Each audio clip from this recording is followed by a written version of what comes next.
completed their post-sleep period, during which they conduct any hygiene and cabin setup for the day.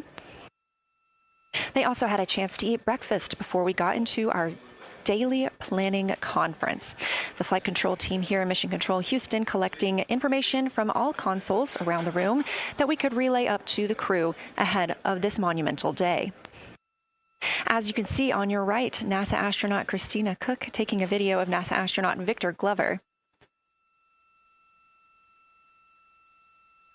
We expect to have great views of the crew throughout the day, as well as, of course, the moon.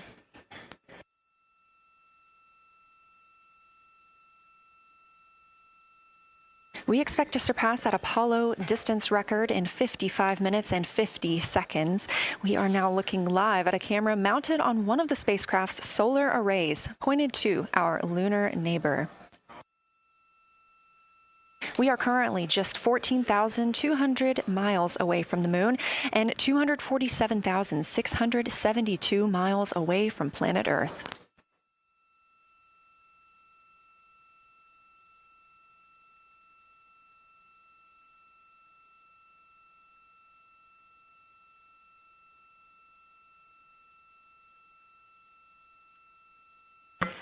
Houston, integrity for AGA. Ready to copy.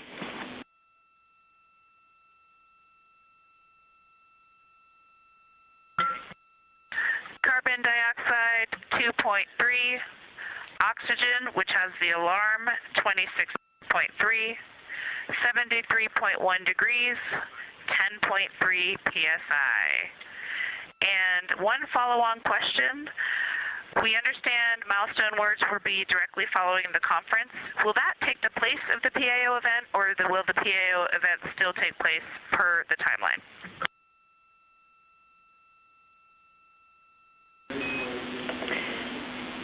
Good question, Christina. The milestone words that we exchange at the record distance at the end of the conference will take the place of the PAO timelined activity. So that'll be our moment to talk about this occasion, and after that there will be no more expected PAO words, and you can get straight into your flyby. Copy all AGA.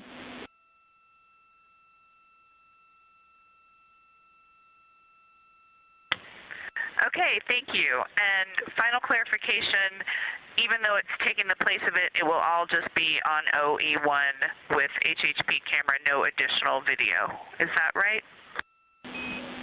Affirm.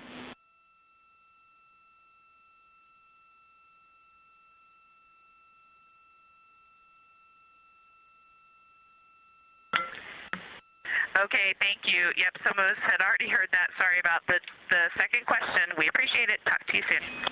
No problem.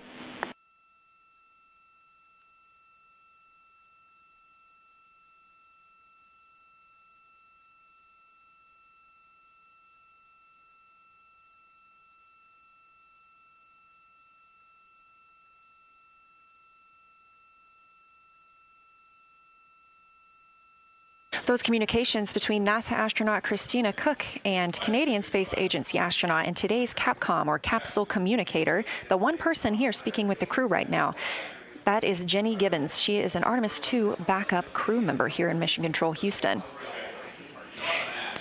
We are now 4 days, 18 hours, and 30 minutes into the flight of Orion for Artemis II. The Artemis II crew inside Orion lifted off atop the Space Launch System rocket on Wednesday, April 1st from NASA's Kennedy Space Center in Florida. Those 4 crew members are the first to live and work inside the Orion spacecraft, which they have named Integrity, and have been busy conducting meticulously timelined events. It was a beautiful ascent from Kennedy Space Center. One of those early events was the proximity operations demonstration, during which NASA astronaut Victor Glover, the Artemis II pilot, manually flew Orion after having just detached from the interim cryogenic propulsion stage as if they intended to dock. This was practice for future Artemis missions, during which astronauts in Orion will dock with the lunar lander that will take them to the surface of the moon. About 24 hours after launch, 25 hours actually, Orion then conducted TLI, the translunar injection burn. This 5-minute, 50-second burn committed Orion to departing high Earth orbit and set us up for today's flyby. That translunar injection burn also served as the spacecraft's deorbit burn. It slingshots Orion around the moon and sends the crew on a free return trajectory, with splashdown approximately 7:07 p.m. Central on Friday, April 10th. Last night on Flight Day 5, the crew entered the lunar sphere of influence, the point at which the pull of the moon's gravity will become stronger than the pull of Earth's. We've also been getting some great views inside the cabin of the crew members living daily life, from working out to eating, taking photos, and making memories together. But they've also been taking some beautiful views of our home planet and of the moon, and we expect many, many more of those following today's activities.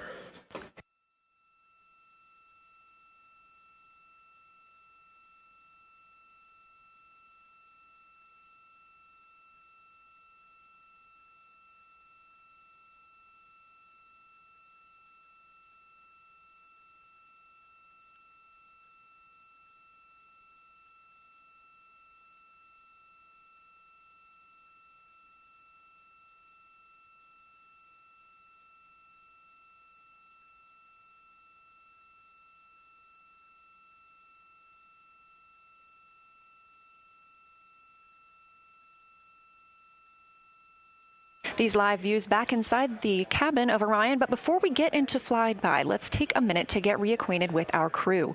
Reed Wiseman is the Artemis II commander and a Baltimore native. He's been in space once before. I think there was going to be some families heading into the viewing room today. If they end up showing up, could you just give us a heads up when they're there so we can just wave to them on the camera? Absolutely.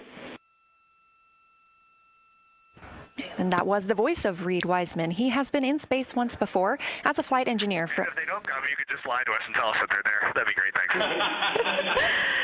We'll keep that in mind, too. And I'm sure they'll be here. Wiseman also has a great sense of humor. He was aboard the International Space Station from May through November 2014 as part of Expedition 41. This was a 165-day mission during which he and his crewmates completed more than 300 science experiments in areas like human physiology, medicine, science, earth science, and astrophysics. They set a milestone for station science by completing a record 82 research hours in a single week. He also served as chief of NASA's astronaut office from December 2020 to November 2022, and here on Earth he has 2 daughters. The Artemis II pilot is Victor Glover, selected as an astronaut in 2013, when at the time he was serving as a legislative fellow in the United States Senate. His first trip to space was in November 2020, when he launched as a pilot of NASA's SpaceX Crew 1 mission. That was the first operational mission of NASA's Commercial Crew program, which resumed launching American rockets from American soil to the International Space Station since the end of the shuttle program. Victor is a U.S. Navy captain and naval aviator who served as a test pilot, racking up more than 3,500 flight hours in more than 40 different aircraft. He also became the first person to pilot Orion the other day when we saw the Prox Ops demonstration shortly after launch. He and his wife have 4 children. Mission Specialist Christina Cook is a native of Grand Rapids, Michigan. She was selected to the Astronaut Corps in 2013, the same class as Victor Glover. She served as flight engineer on the International Space Station from March 2019 to February 2020. During that time, Cook set a record for the longest single spaceflight by a woman with a total of 328 consecutive days in space. She also participated in the first ever all-female spacewalk with her friend and colleague, Jessica Meir, now living and working aboard the International Space Station yet again. Before becoming an astronaut, Christina helped build space science instruments and led scientific fieldwork in some of the most remote environments on the planet. Her hobbies include surfing, rock climbing, community service, yoga, travel, and photography, and she is certainly getting a chance to do that. First-time flyer, Canadian Space Agency astronaut Jeremy Hansen is flying to the moon as a mission specialist on the Artemis II mission. The London, Ontario native was selected as an astronaut in 2009. After that, he worked as Capcom at NASA's Mission Control Center here in Houston. Capcom stands for Capsule Communicator and is the single direct voice communicating with the astronauts in space. He also participated in training exercises like living on the ocean floor off the coast of Florida to simulate deep space exploration for 7 days. In 2017, he became the first Canadian to lead a NASA astronaut class, and he also enjoys getting out on a sailboat, rock climbing, and mountain biking. And he and his wife have 3 children.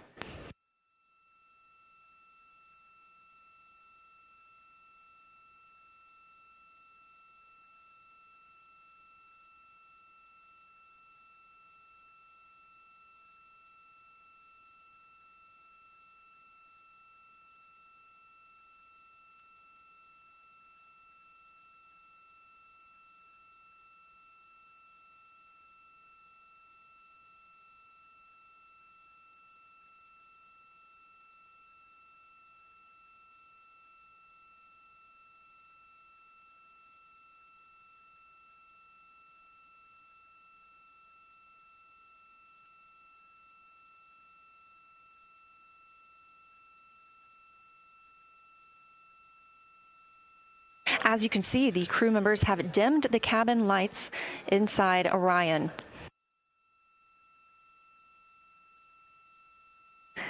As they prepare for their lunar flyby, they'll be configuring the cabin as they'd like to have it to allow for proper positioning as they move about to and from the windows, taking photos of the moon. Dimming the lights also helps prevent reflections from inside Orion onto the windows. Ahead of this lunar flyby, let's dive in and explain what you can expect over the next several hours.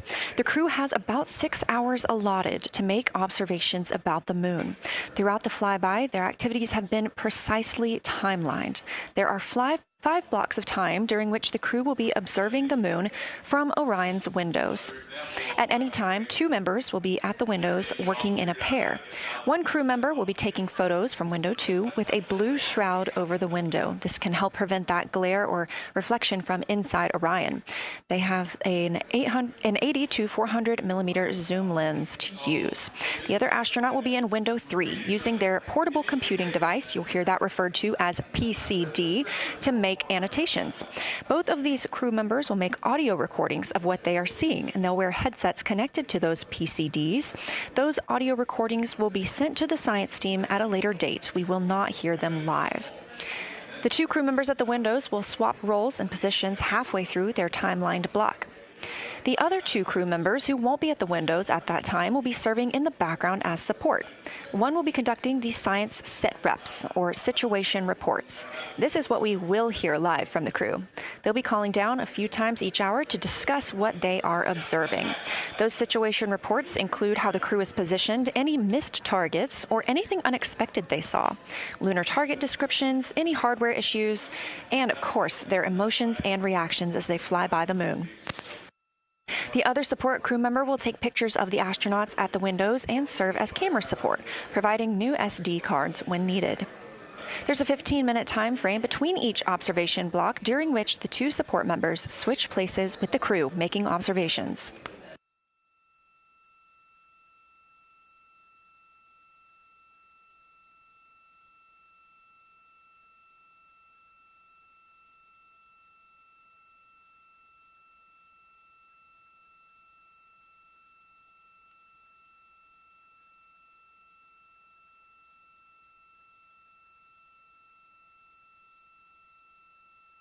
Two views, both coming from Orion. There on the left, the inside of the spacecraft, and on the right, a view of our moon, the destination for today.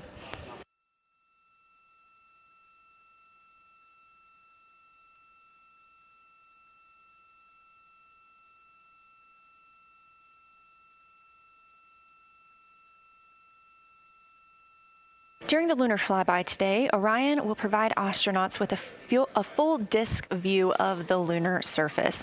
They'll have a higher vantage point, much farther than Apollo's lunar orbits on average.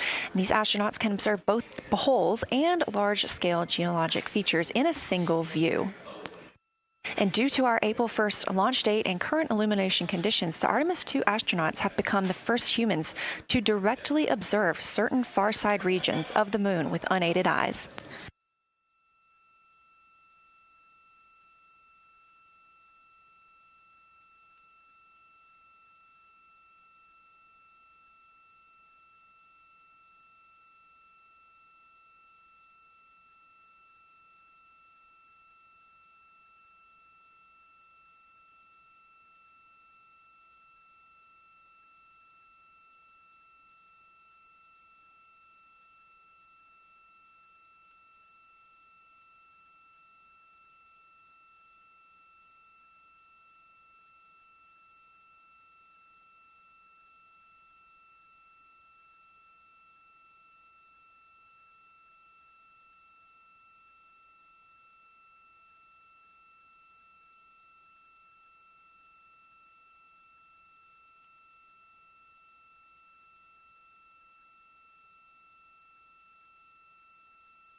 Great, thank you. You ready? Oh. It's me. That's okay. How do I, is it all?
We are now 36 minutes until we see the Integrity crew pass the Apollo 13 distance record. And joining me on console, I have Julianne Gross, the Artemis curation lead. Thanks for joining me today.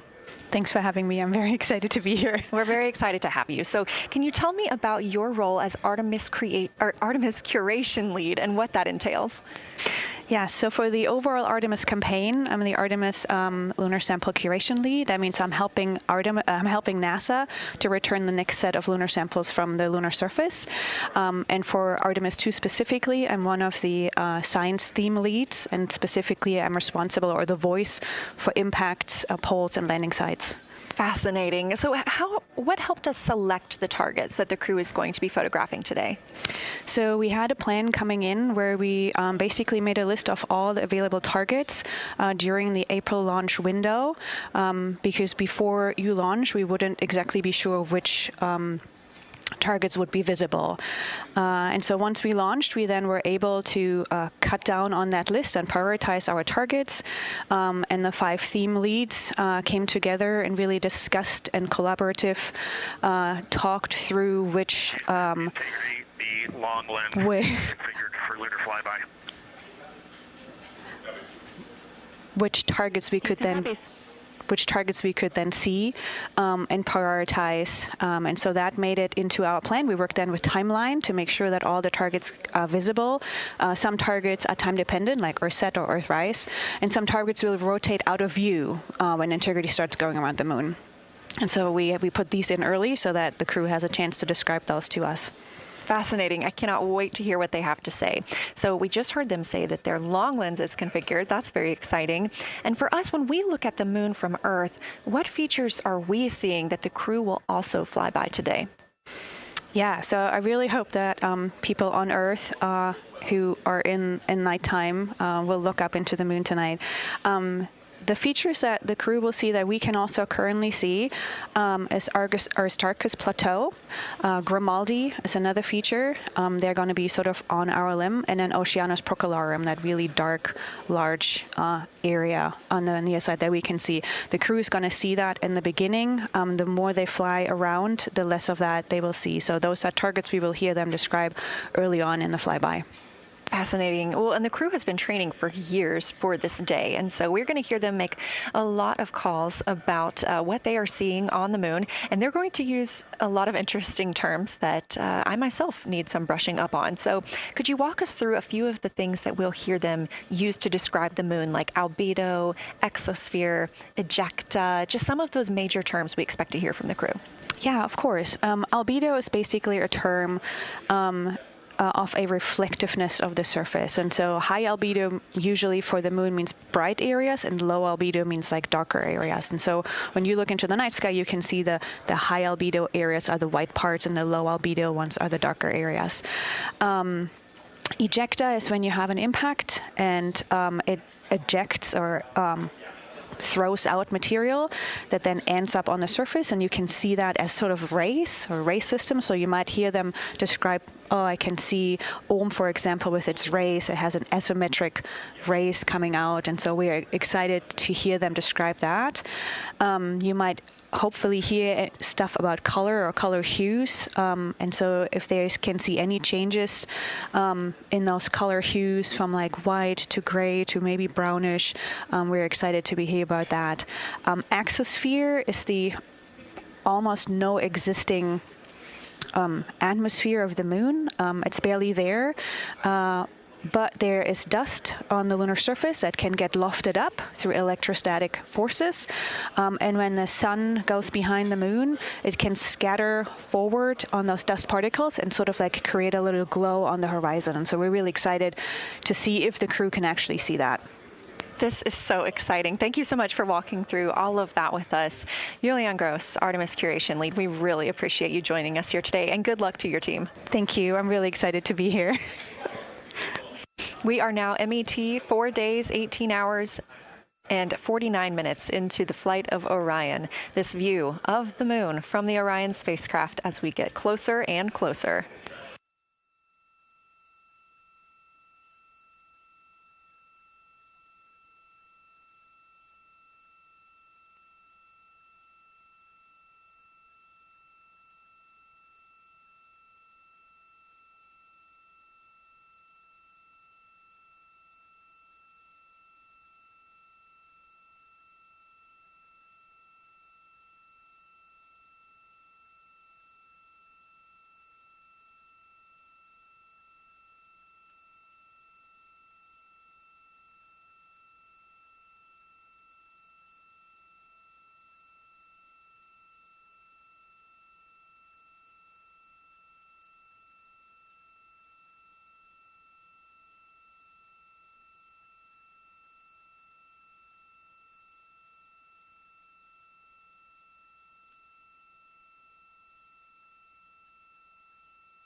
We're live here in Artemis Mission Control at Johnson Space Center in Houston, Texas, just about 32 minutes away until the crew surpasses the record set by Apollo 13 as the farthest astronauts to ever leave Earth.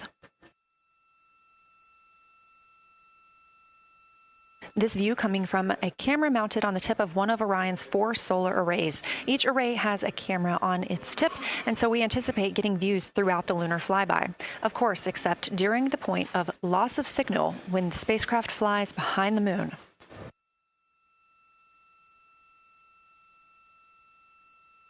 Inside the cabin, the crew are configuring the inside of Orion for today's flyby, making sure they have everything just where they want it to help them take the pictures that they are aiming for the science team here on the ground. Coming up in just a few minutes, we will have a pre-lunar flyby conference.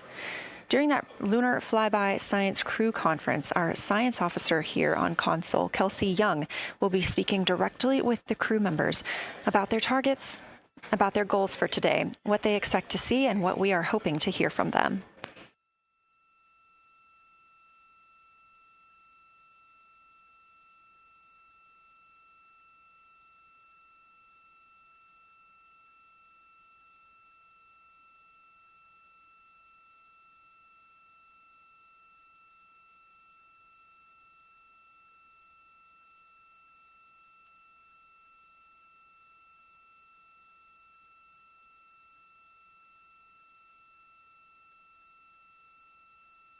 We have a lot of milestones coming up today, so make sure you don't miss them. The first coming up, again, at 1:56 p.m. Eastern Time, the crew will pass the distance from Earth record set by Apollo 13 in 1970.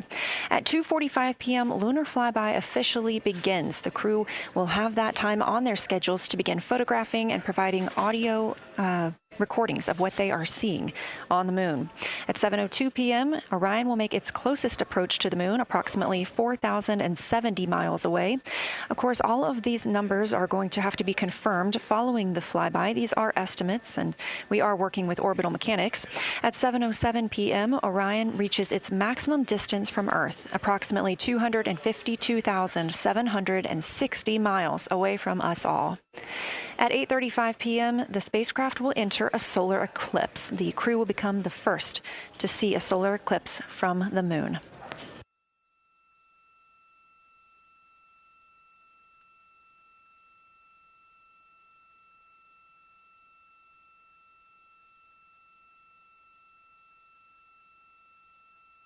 Ahead of the official beginning of flyby today, Kelsey Young, Artemis Science Flight Operations Lead, will be conducting a pre-lunar flyby crew conference. She will give information on camera setup, remind the crew of their intended targets, answer questions from the astronauts, and more.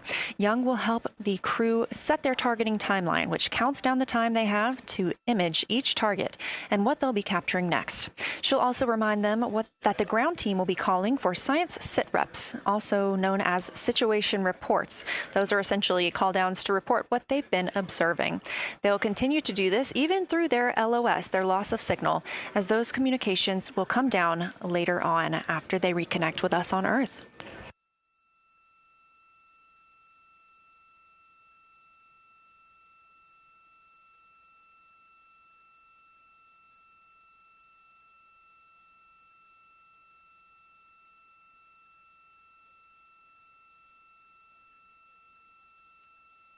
This view in the cabin, you can see the crew members are already using their cameras, getting set up, and they have dimmed the cabin lights to allow them better visibility outside of the windows and fewer reflections.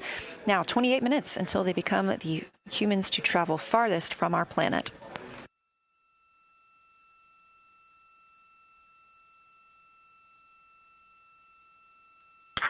Houston Integrity, we are ready for the conference on your call.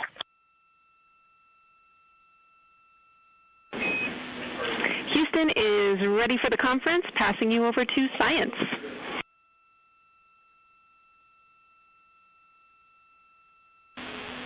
Good morning, crew. This is Science. We couldn't be more excited for a full day of lunar and planetary observations today, the first one in over 54 years. How do you hear me?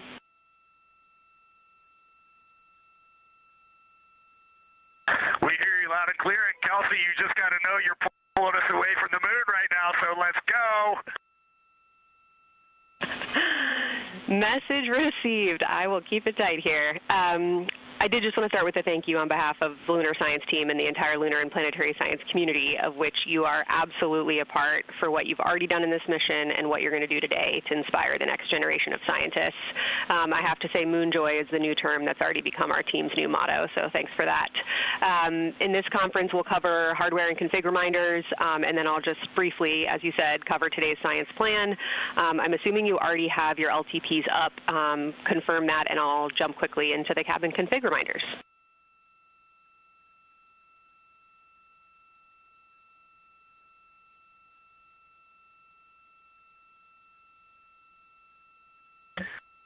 Okay, we have the LTP up just to give you a sit rep on board. You've got Reed and Christina on one PCD, and Ike has his own, and Jeremy has his own. Copy that. That was going to be one of my questions for you, and I'll ask a question back. Is that the config that you and Christina plan to carry throughout the day for PCD use?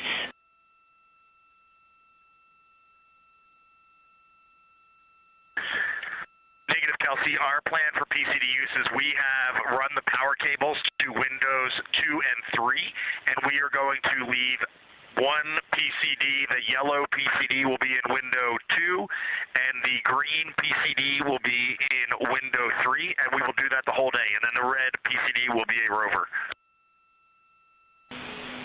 Understood. Super helpful. Recommend when you guys switch in and out of PCDs to add your initials to your OneNote annotations, just so we can keep track of whose is who. And then given that you have 3 PCDs instead of 4, for the data transfer at the end of the day, recommend making a new subdirectory entitled For Science for your own photos, or with your initials, that we can keep track of which pictures came from which flashcards.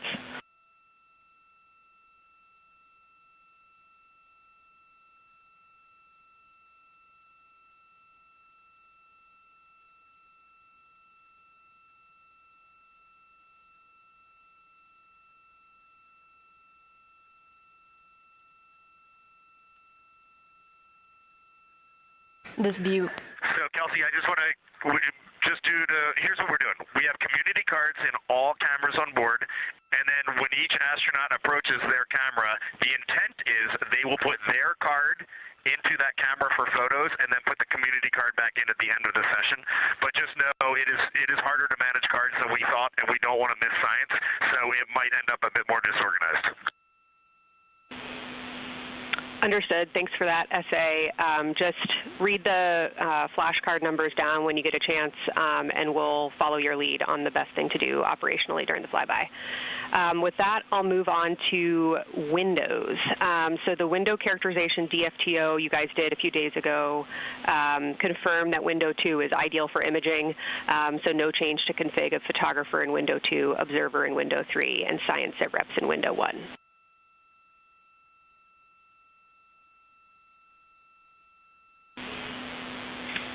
Coming up on a handover. Be back with you. Hang on, Kelsey. The way we have it configured, tell us if this is going to be wrong.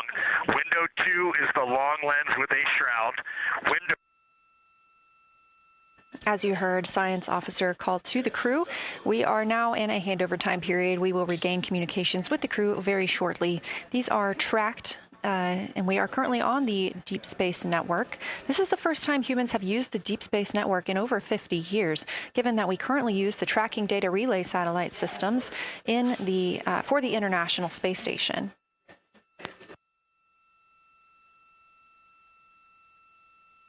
This view from Artemis Mission Control on the right is Kelsey Young. That's who you hear speaking with the crew.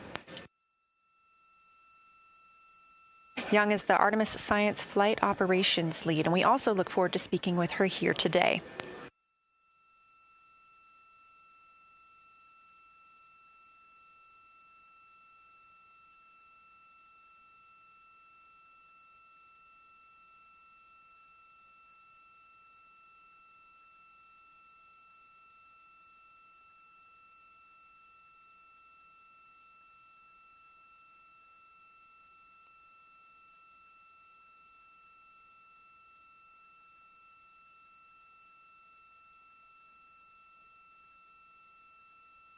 Again, we are just about 22 minutes until we reach the Apollo record. We are in a handover of satellites with the crew aboard Orion.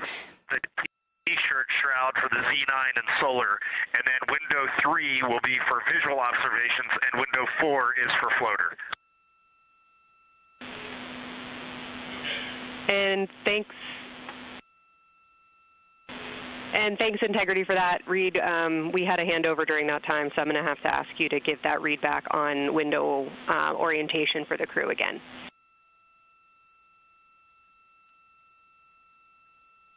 Okay, we are happy to change it, but the way we have it configured right now is window 1 has a T-shirt shroud for the Z9 for solar. Window 2 has the shroud for the long lens for both lunar and solar. Window 3 is for visual observations. Window 4 is for floater. And then the docking hatch window has had a great view, so we've done a lot of mapping through that as well. All right, copy all, Reed. A note just on the window 1 T-shirt shroud that you can remove that for the lunar observation block if you want to, if you want that extra view for another floater, but defer to you guys on that.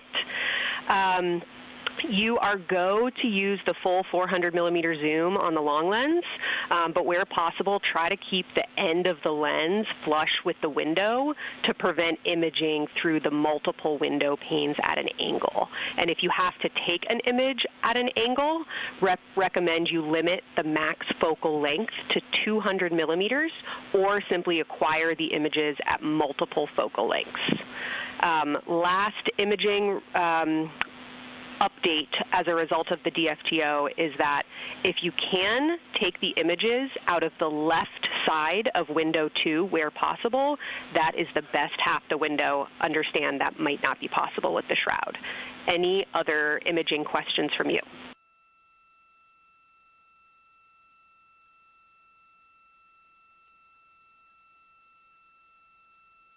Okay, copy that. Okay, last couple reminders. Don't forget the ability to take the wave files to tag imagery that you are wanting to follow up on using the FN3 button on your camera. And then a couple quick notes on your LTP. We have refined your precise flyby timing since generating the LTP. Optimus has the correct timing for the LOS and AOS, but the LTP identifiers for LOS and AOS are roughly 2 minutes later than they will be in reality. Final LTP timing update is that the green line on your LTP should start automatically 45 minutes before the flyby. If it doesn't appear, let me know and I'll have troubleshooting steps for you. Last updates are on the eclipse, so only for that last hour today. Of course, remember if the sun is in view to use your eclipse glasses. And reminder that we will have a few activities for you prior to the eclipse to reconfigure all 3 cameras for corona and deep sky observations. These activities, some of which will occur during the forward link LOS, so we wanted to flag it for you now. Any questions before I cover the last 2 reminders?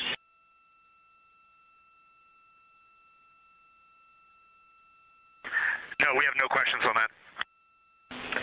Last couple eclipse reminders, the sunset period and the first roughly 23 minutes of the eclipse will fall during that forward link LOS, but we'll still have a return link, and we're still looking forward to your science sit reps and observations during that time. And I do have a reminder for you on your preferred starting config for the eclipse in terms of role responsibility. Let me know if you want me to read that up or if you guys have that in your minds already. And if no other questions on config, I'll give you a few science-focused reminders.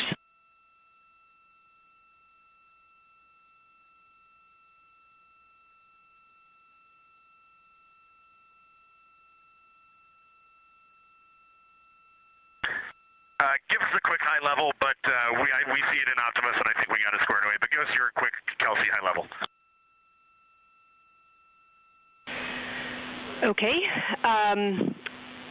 A couple changes from the first LTP you studied is that Glushko is the only feature that the same pair will view twice. That's Reed and Jeremy. That's why that's the only target you see that is marked as one of one and one of two and two of two.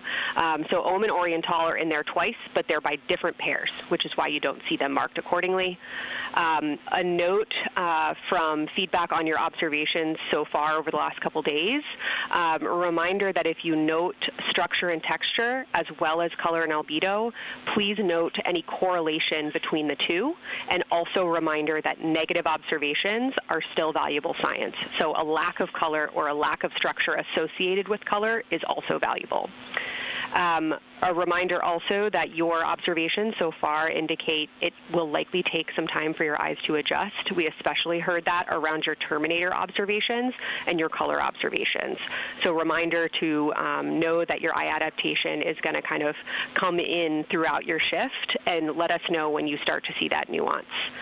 Last reminder is around Earthset and Earthrise. When you're viewing us back here at home, you'll be looking directly at Asia, Africa, and Oceania. So I'm sure people watching from those places here on Earth will want to give you all a wave as you take their picture. Any other questions for me?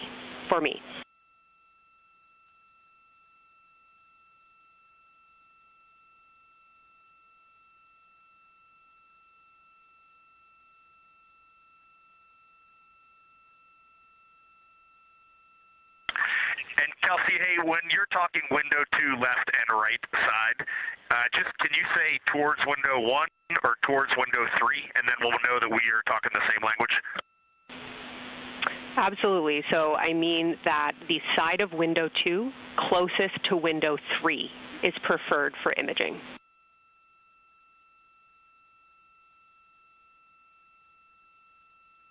Okay, the side of window 2 closest to window 3 is preferred for recording. Stand by, we'll talk to the crew.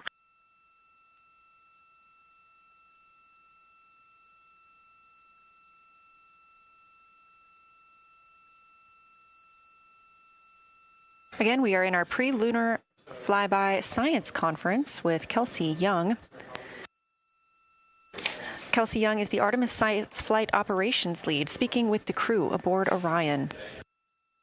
They've been training for this moment for years, and this is their last opportunity to get some further pointers and information. Kelsey, for the T-shirt shroud, what window does the science team think will have the best view? Is it window 1 or window 4? The only time we're strongly recommending use of the window shroud. The T-shirt window shroud for the eclipse viewing. Which window is primary for Z9? Window 1.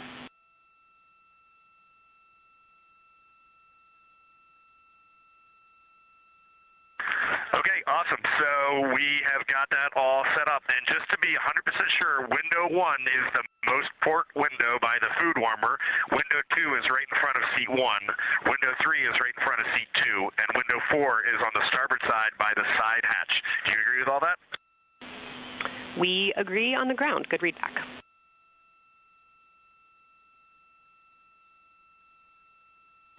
Okay, that's awesome. Kelsey, we're going to close with happy words. It's just incredible. I wish you were up here to see all the smiling faces, to hear all these terminologies being thrown around, and we are just fired up to get started on this day. Let me pass the mic around if anybody has anything to add. Kelsey, it's so great to hear your voice on the loops. I just want to channel everything that you guys are probably feeling right through my eyes and heart. It is awesome to see the side of the moon. You guys made us excited for this day, and we couldn't appreciate it anymore. And we are ready to hopefully deliver on all the awesome training you guys have provided. I'll just add, Kelsey, it is blowing my mind what you can see with the naked eye on the moon right now. It's just unbelievable. Kelsey, and to the whole Lunar Science team, all of you, all the work you put into this, we're just grateful. Can't wait to get going. And thank you for the tipper, for Carol Crater, and for Integrity. We can see them, and we've imaged them, and can even see with the naked eye. Quite impressive. Thank you so much. Beautiful words, you guys. Thanks so much. And I got video of the science team right now, and they are all absolutely buzzing. Looking forward to today.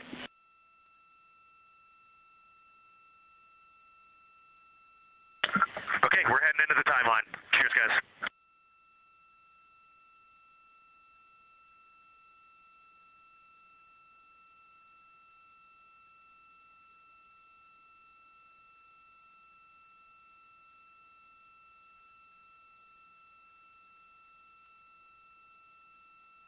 Of the pre-lunar flyby science conference with Dr. Kelsey Young. Young has served as the Artemis Science Flight Operations Lead, getting the crew ready. And we're live in Artemis Mission Control in Houston, but we are not the only room monitoring today's flyby. As you heard Young mention, in this same building and just down the hall, a multidisciplinary lunar science team supports the Artemis II crew in real time, including experts in lunar geology, impact cratering, volcanism, polar science, imaging, and visualization. There are two integrated facilities, and the first is the SIR, which is what you have right here. That's the Science Evaluation Room. They are embedded within Mission Control to provide science input during live operations like what we see today. Additionally, and not pictured, we have the Science Mission Operations Room, a back room that processes data, evaluates imagery, and supports rapid analysis. Our science officer on console in Mission Control Houston serves as the primary interface between the science team and the flight controllers, ensuring science priorities are represented during mission execution. Again, today, that's Dr. Kelsey Young, who will be speaking with the crew during the time they're behind the moon. We will be speaking with her once the crew is behind the moon and out of communication with Earth.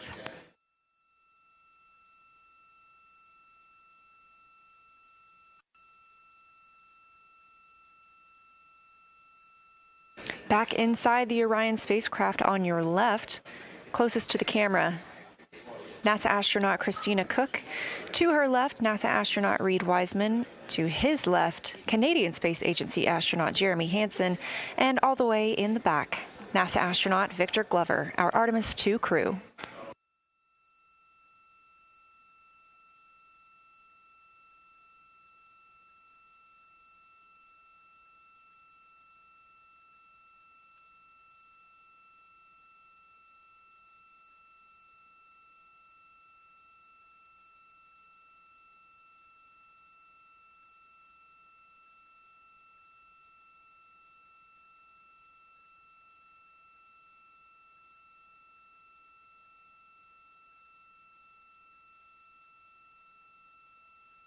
We are now approaching 8 minutes until the crew surpasses the Apollo 13 record.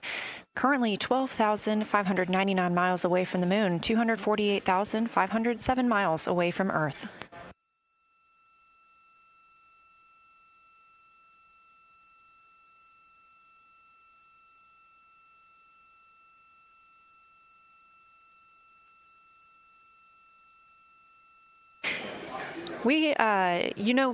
You may also hear the Orion spacecraft referred to today as Integrity. This was named by the Artemis II crew. It is Integrity crew. We have Reid's family in the viewing gallery. You're welcome to say hello.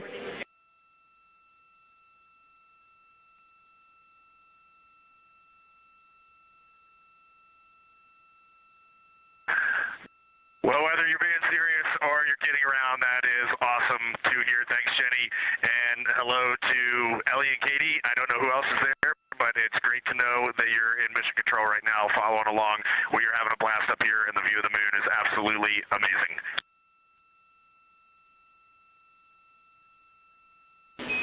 I'm seeing a lot of hearts come out of the viewing gallery and even more smiles. Thanks, Reid.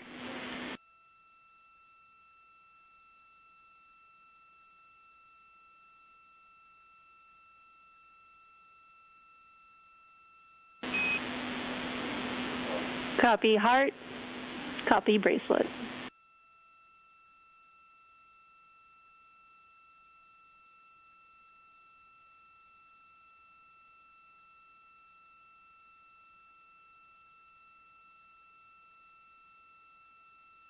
that call from Capcom Jenny Gibbons, Canadian Space Agency astronaut and Artemis II backup crew member, letting Reid Wiseman know that he has family here to support him today in the Artemis Mission Control viewing room.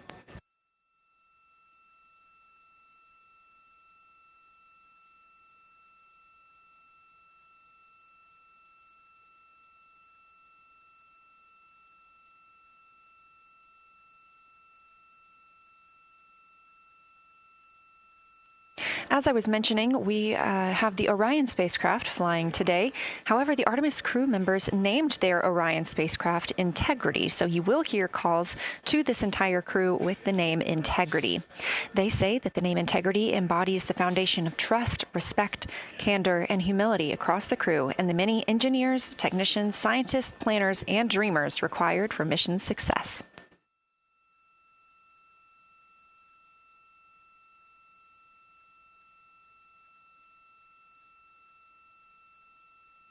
This view live from the outside of Orion as we continue. Preparing for our lunar flyby, now less than 5 minutes from surpassing the record set by Apollo 13 astronauts for the farthest humans to travel from Earth. This will not be the farthest that Integrity travels today. They will continue until they reach approximately a distance of 252,760 miles. That would be about 4,105 miles farther than Apollo 13.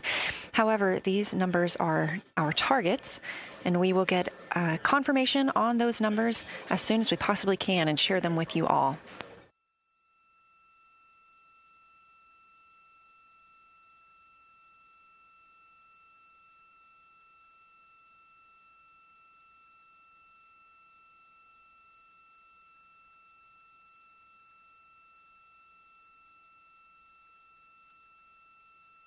We talked a little bit about what to expect from the crew, whether that's taking photos or making audio recordings.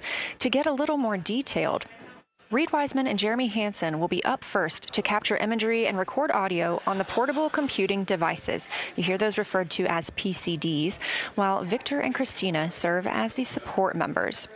The crew will switch windows and roles halfway through their shift, and 1 hour and 5 minutes later, Victor Glover and Christina Cook will be the next crew members at windows 2 and 3 to take photos and make annotations, while Reed and Jeremy take on those support roles. There are 5 viewing blocks, and the crew will swap out with each one. During 2 of the blocks, the 2 support members will also be able to enjoy their midday meal.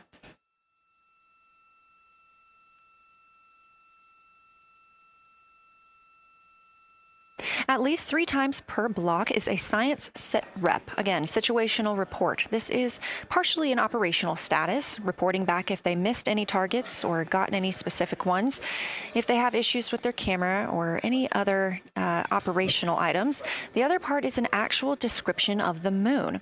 This task is done by one of the support team astronauts, so that's not the crew currently taking photos or making annotations, but they do have windows 1 and 4 that they can float up and provide that information from. If you watch the entirety of the flyby, you'll also notice the crew will be photographing some targets multiple times to get observations in different lighting conditions. This is due to Orion changing their location throughout the flyby.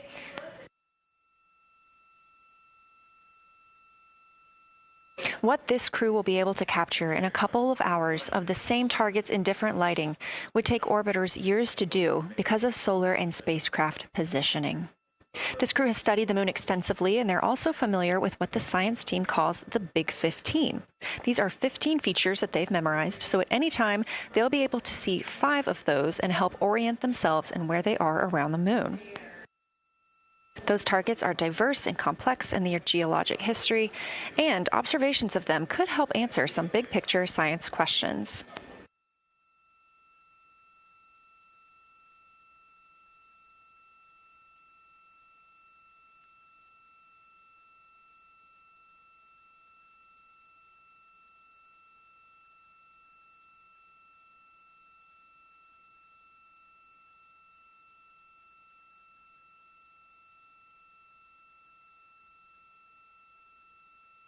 If you've been following the mission, you can see that the configuration of the cabin is a little bit different than what it looked like on launch day. After ascent, the crew were allowed to reconfigure their spacecraft, and you can see that they've taken down seats. They have also taken away footrests. This gives them more opportunity to move about the spacecraft.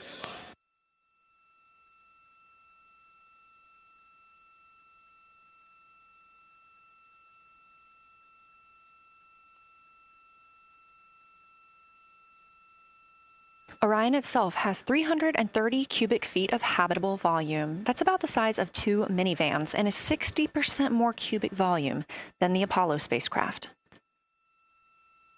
We are standing by for the Integrity crew aboard Orion to surpass the Apollo 13 record.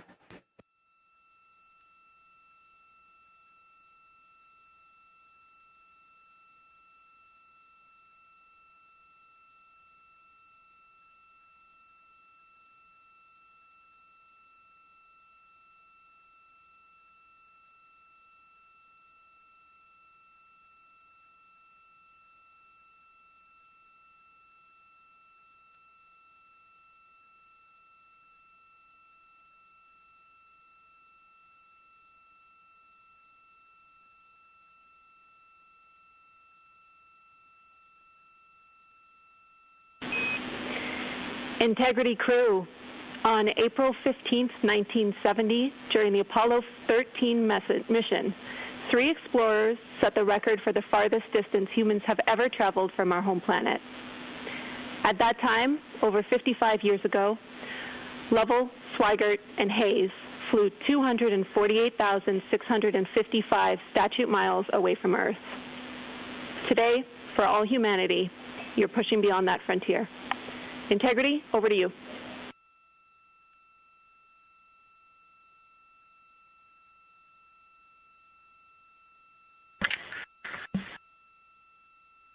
From the cabin of Integrity here, as we surpass the furthest distance humans have ever traveled from planet Earth, we do so in honoring the extraordinary efforts and feats of our predecessors in human space exploration. We will continue our journey even further into space before Mother Earth succeeds in pulling us back to everything that we hold dear. But we, most importantly, choose this moment to challenge this generation and the next to make sure this record is not long-lived.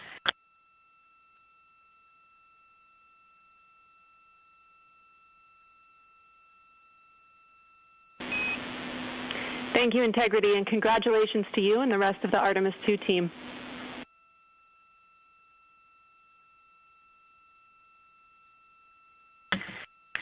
Thank you, Houston. We have a couple more things we'd like to take this moment for.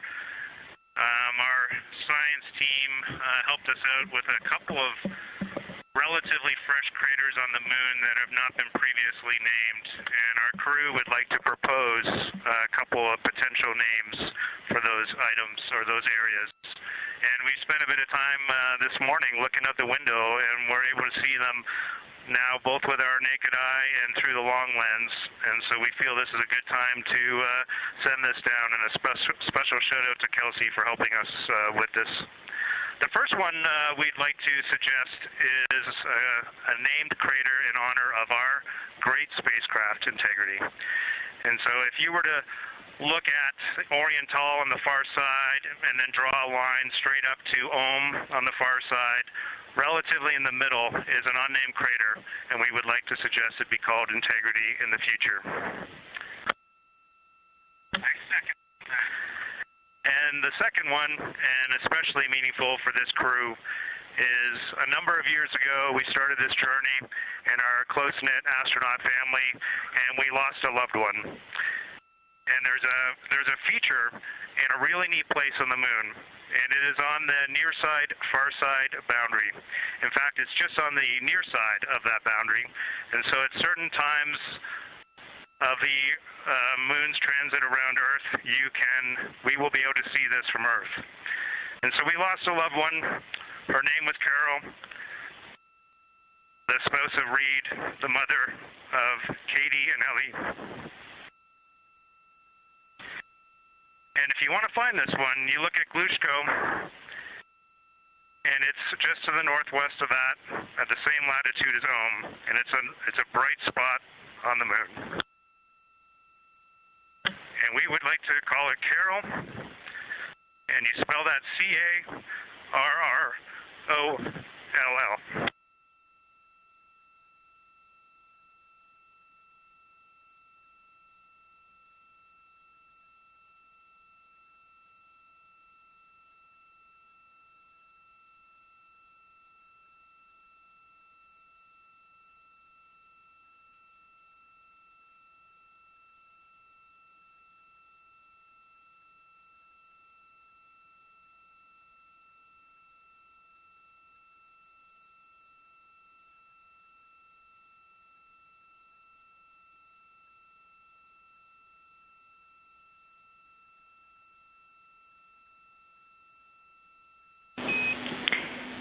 Integrity and Carroll Crater. Loud and clear. Thank you.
As the Artemis II crew passed the record set by Apollo 13 for the farthest humans to ever fly from Earth at 12:57 p.m. Central Time, 1:57 p.m. Eastern Time, Canadian Space Agency astronaut Jeremy Hansen shared. We're getting ourselves all put back together now, and we are going to dim the cabin lights and prepare for our science objectives ahead. Thank you. Sounds good. We're doing the same down here, and you are maneuvering to your observation attitude.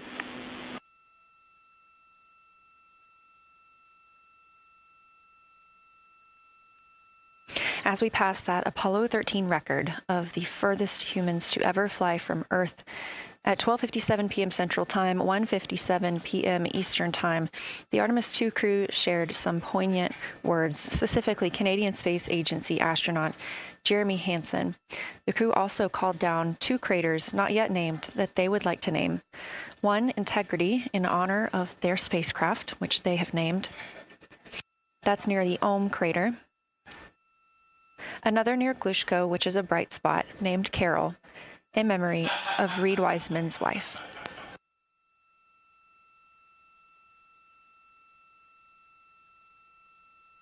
There was a moment of silence here in Mission Control Houston. And now the team and the Artemis II crew are ready to begin their lunar flyby.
We are 4 days, 19 hours, 31 minutes mission elapsed time of the flight of Artemis II, our 4 astronauts aboard Orion. Today is our lunar flyby day. The spacecraft is currently about 12,000 miles away from the moon, and you can keep up with the distance from Orion to the moon and Earth by visiting nasa.gov/track Artemis. Or you can just stay with us here because we're going to be telling you throughout the day. They are currently 248,834 miles away from planet Earth.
Coming up next on the crew's timeline today will be their cabin configuration portion.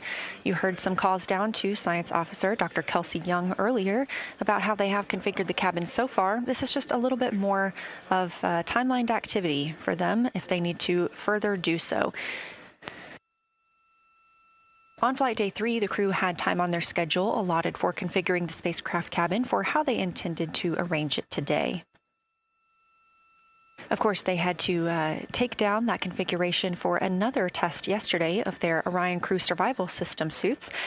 But configuring it on flight day 3 allows them the opportunity to get a chance to see what works for them now that they are in the microgravity environment.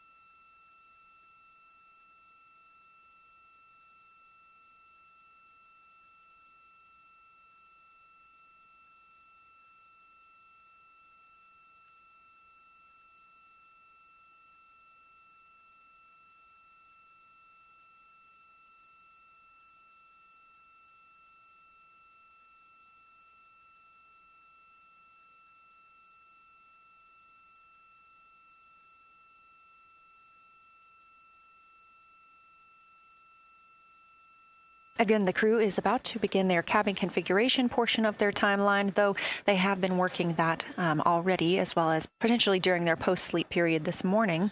The official lunar flyby observations are slated to begin in just about 40 minutes. That's when we'll have the crew at the windows photographing the moon, as well as making calls down about what they are seeing.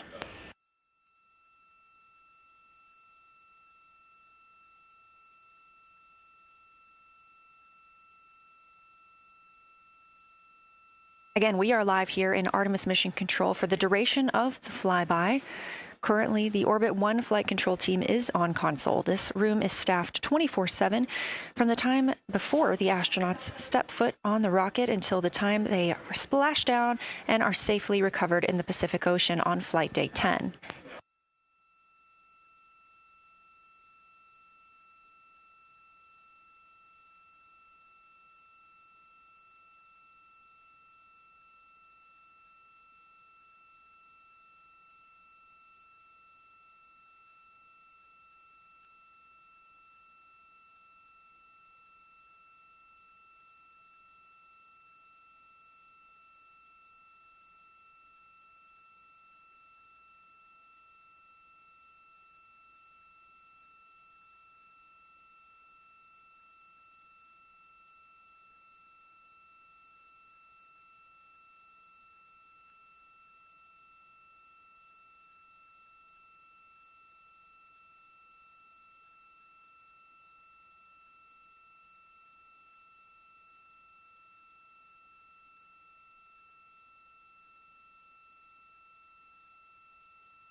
Again, this is Artemis Mission Control here in Houston. We are now 11,777 miles away from the moon. We did pass the Apollo 13 record of farthest humans away from Earth at 12:57 p.m. Central Time, 1:57 p.m. Eastern Time. That distance, 248,655 statute miles from the Earth, continuing to be exceeded by the crew. They will reach their farthest distance from the Earth around 6:07 p.m. Central Time. At that time, they will be in an LOS, or a loss of signal, with us on Earth, as they'll be flying behind the moon.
As the crew gets into their cabin configuration preparations, we are joined by Dr. Sarah Noble, the Artemis Lunar Science Lead. Thanks for joining us here today. Yeah, it's quite a day.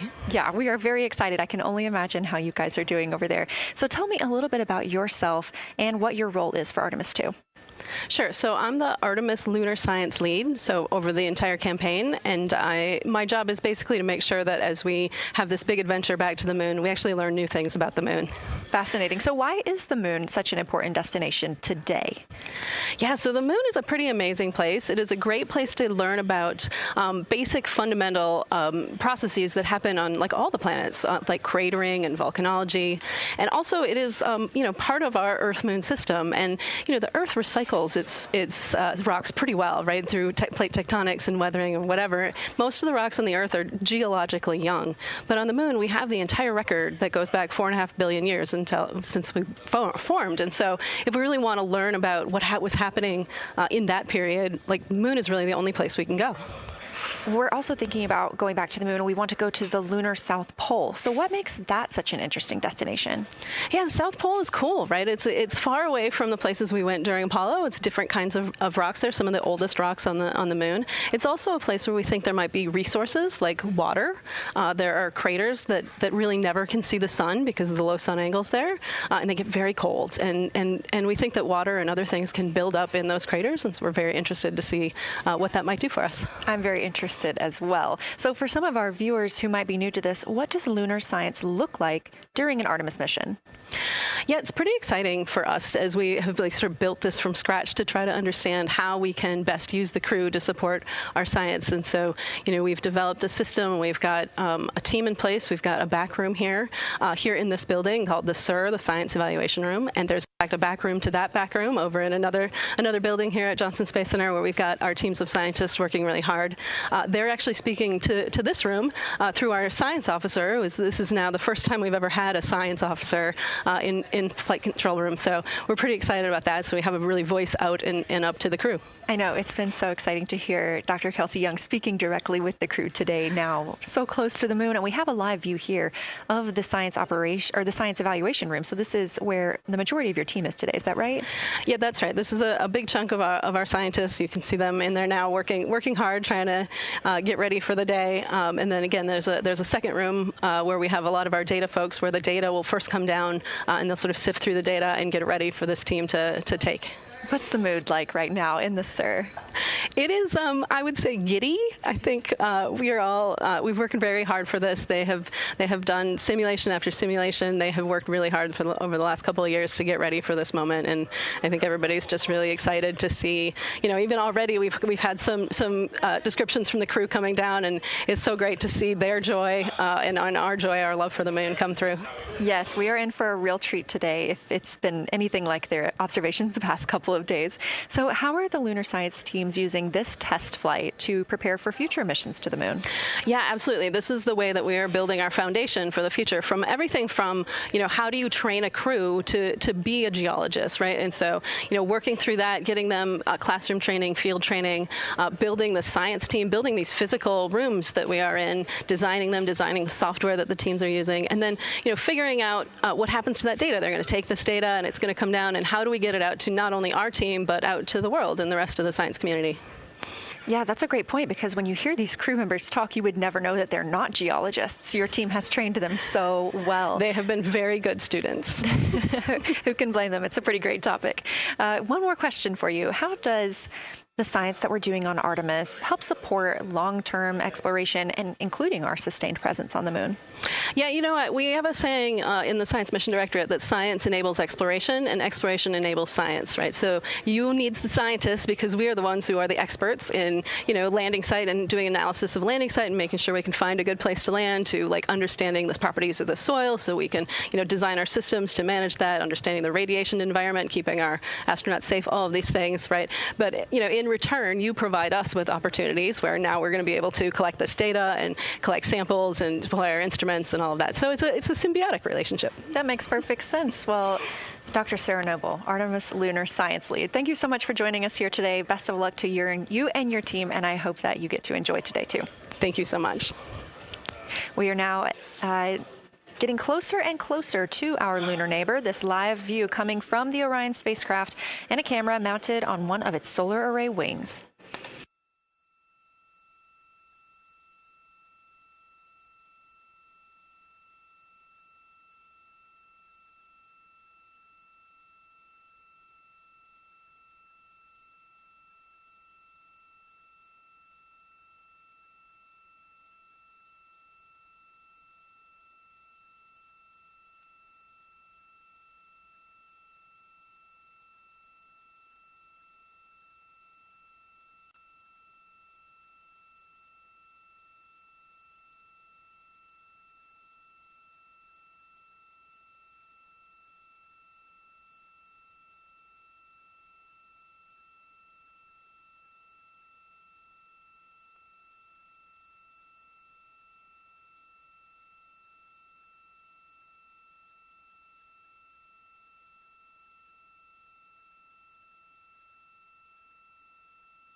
ready for camera serial numbers.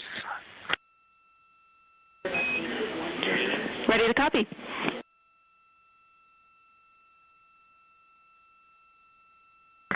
Hey Jenny, these are card numbers for the various positions. For the long lens on the D5, we will have individual cards. Victor's 1008, Jeremy 1019, Reed 1012, myself 1015. For the Z9, we will have one card that is dedicated for today, serial number 1007. For the cabin camera D5, we will have one dedicated card for today, serial number 1022.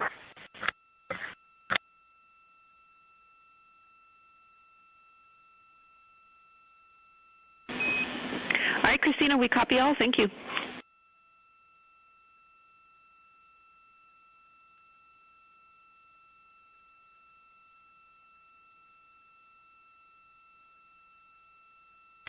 We just realized that we have Earth out window 1 and Moon out window 2, and Earth out window 4 and Moon out window 3, and it gives you the best idea of scale we have had yet. The Moon is about 3 to 4 times the size of the Earth, and it is almost full, and the Earth is just a small crescent out there.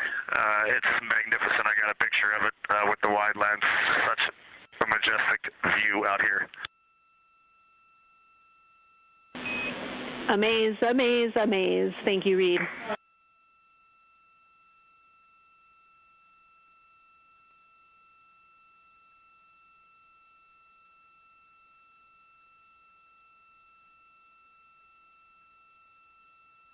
Those are some of the communications we're excited most about today. Commander Reed Wiseman calling down their view right now, obviously a little bit different than what we can see from the solar array camera. They are looking through the windows of the Orion spacecraft, able to see at the same time Earth and the Moon. You also heard NASA astronaut Christina Cook calling down some of the cameras that they will be using today.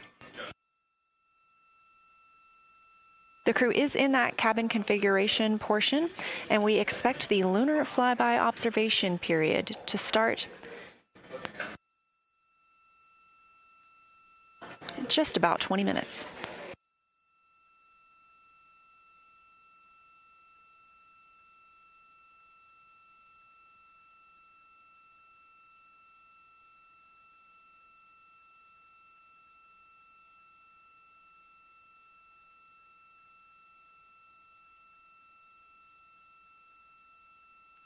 Checking in on Orion's distance and speed, they are currently traveling 1,071 miles per hour, 249,159 miles away from Earth, 11,293 miles away from the Moon, and continuing to grow closer. At closest approach to the Moon today, the spacecraft will be just about 4,070 miles away from the lunar surface. This will be during our loss of signal with the crew as they travel behind the Moon, and we will await their return to get the official number for you for how close they come to our lunar neighbor.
Inside the cabin today, the lunar targeting package is the primary tool guiding the crew observations and consists of two key components.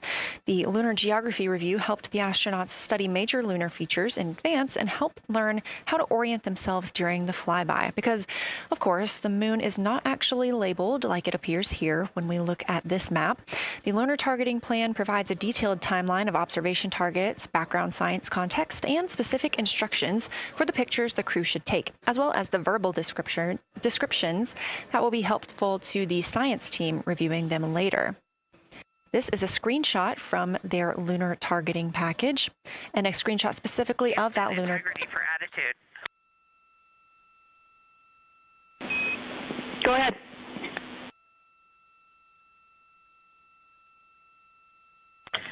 Hey, Jenny. Understanding we are in final attitude now for the lunar flyby, would it be possible to pitch the vehicle down 5 degrees? That would allow us to get the D5 long lens flush and have the least amount of window distortion.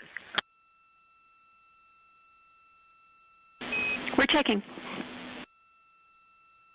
That call from Christina Cook, NASA astronaut and mission specialist on Artemis II. Copy. The Orion spacecraft is positioned in a specific attitude to allow the crew to best see the moon outside of their windows today for this imaging opportunity. That call was a request for a potential attitude shift just slightly, another 5 degrees, to give them a better view and to give them a better opportunity to use their long lens camera.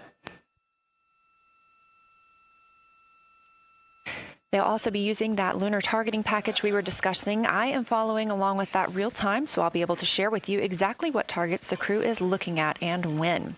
They also trained with a lunar science passport. It's a little reference guide used on Earth to reinforce recognition of key lunar features. It is not on the flight, but it was a significant study tool for the crew to get them ready for launch. The apparent size of the moon will change throughout the flyby, and it'll appear roughly like a basketball held at arm's length at the crew's closest approach. That reinforces the need for careful planning and practiced observation techniques.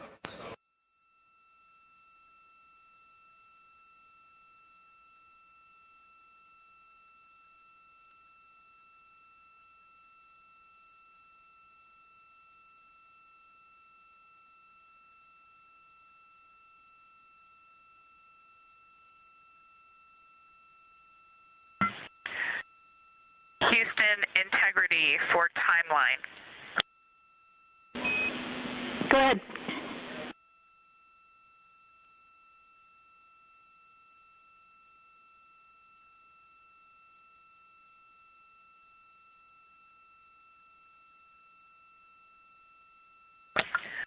Hey, Jenny, just to make absolutely sure that we start observations when expected, we are showing in Optimus that observation time starts in about 15 minutes, and in LTP that our first target, discussion 1, starts in about 29 minutes.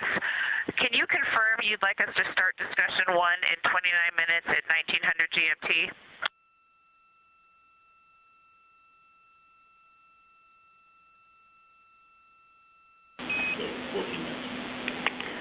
Christina, we are tracking that discussion 1 should start at 18:45. That's 15 minutes from now.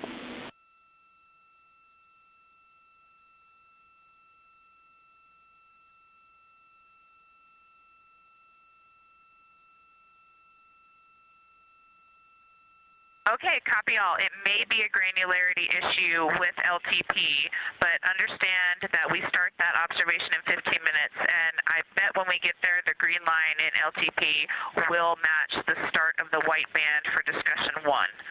I think it's just a matter of the labeling and the granularity. Thanks for confirming.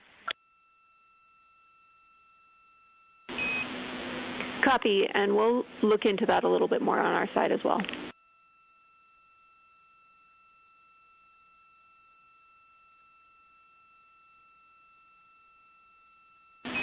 Christina, can you verify for us that your green line is moving on the timeline page of your LTP?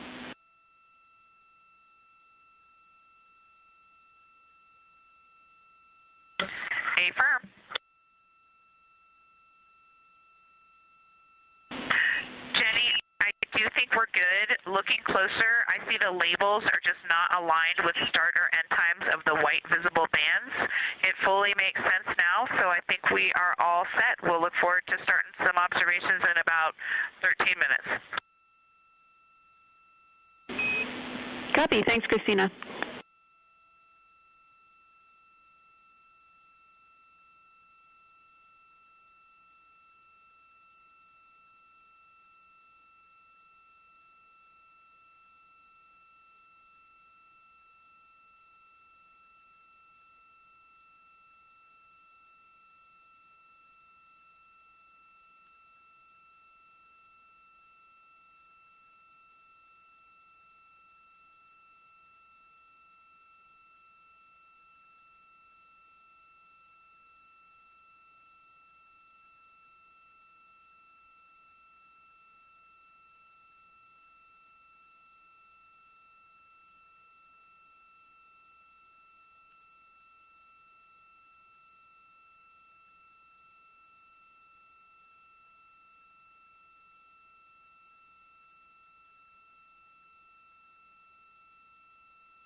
As you heard discussed, we are expecting the crew's observation time period to start in about 10 minutes.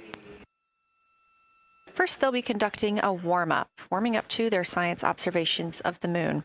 They'll be discussing with each other, helping each other orient using the major landmarks that they've studied, asking what is familiar. If we roll left, port 5 degrees, that would get the moon closer to the left side of window 2.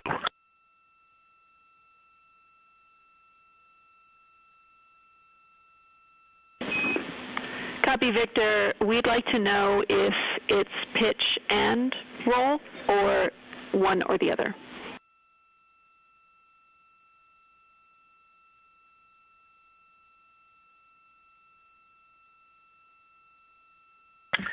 Jenny, we actually thought you already put the pitch in. Had the pitch been put in already?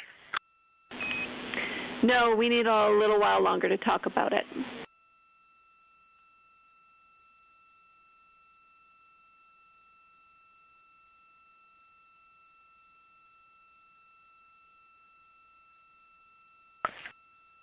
So, Jenny, I guess what's happening is just as our orbit's changing, where it is in the window is changing, so maybe these fancy little adjustments aren't worth it. It's going to continue to move in the window. Or is the spacecraft going to keep the moon at the same point of the window if we adjust the attitude? I assume the previous.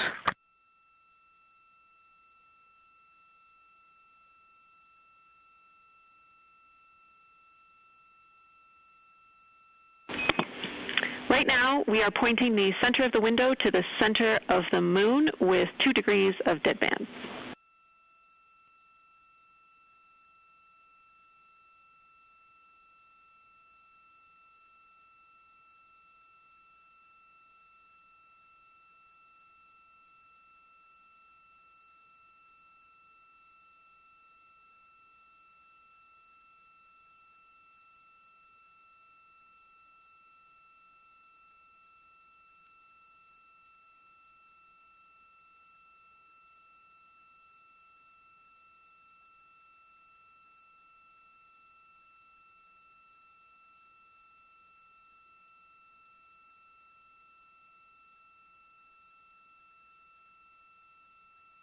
The conversation you hear happening now between the astronauts aboard Orion and Artemis Mission Control here at Johnson Space Center in Houston, Texas. They are in the center of your screen, seated at the CAPCOM, or Capsule Communicator Console. That's Jenny Gibbons, Canadian Space Agency astronaut and Artemis II backup. She was also the lead Capcom for Expedition 63 aboard the International Space Station.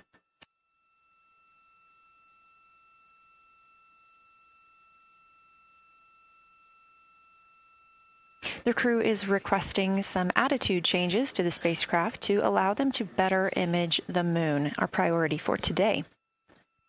Of course, those have to be discussed on the ground before they are put into work aboard the spacecraft, so the team is taking some time to do so. You also heard Gibbons reference that we are into dead bands. Dead bands are essentially keeping us in the lane in which we're traveling. If you're familiar with lane assist in your car, very similar in this case.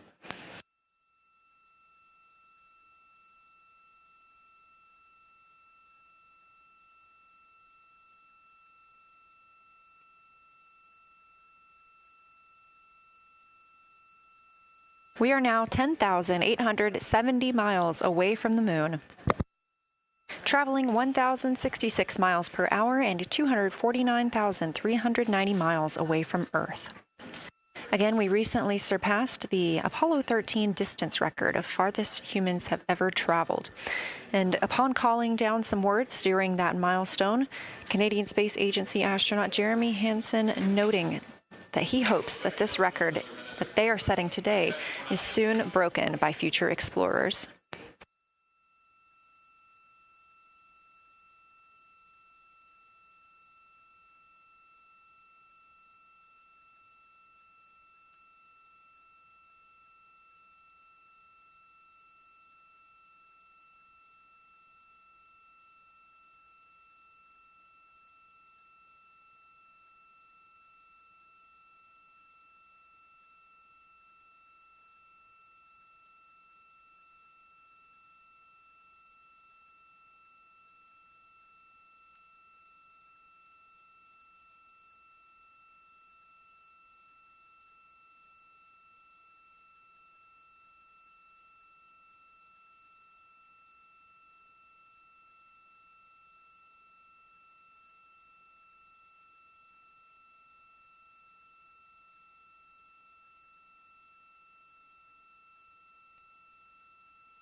This is Artemis Mission Control. We are standing by for the beginning of Lunar Flyby.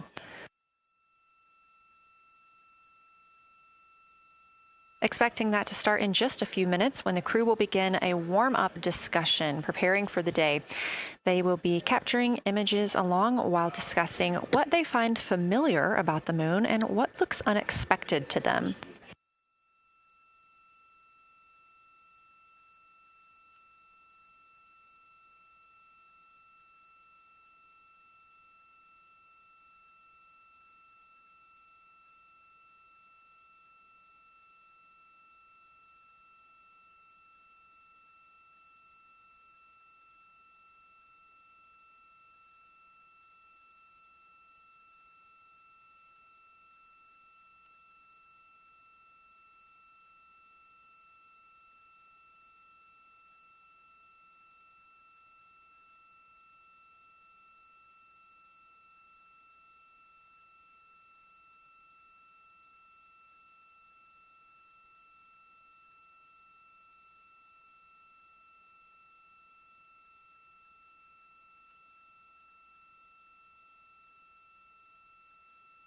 Again, just minutes away from the official start of Lunar Flyby, or when it is timelined for the crew.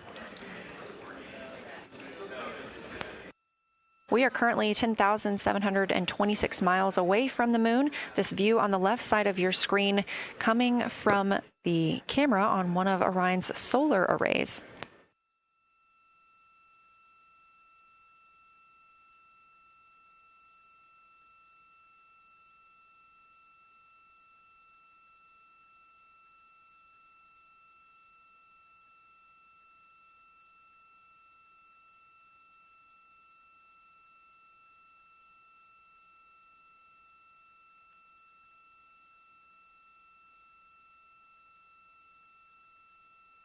Other conversation points while the crew are getting ready for their flyby today.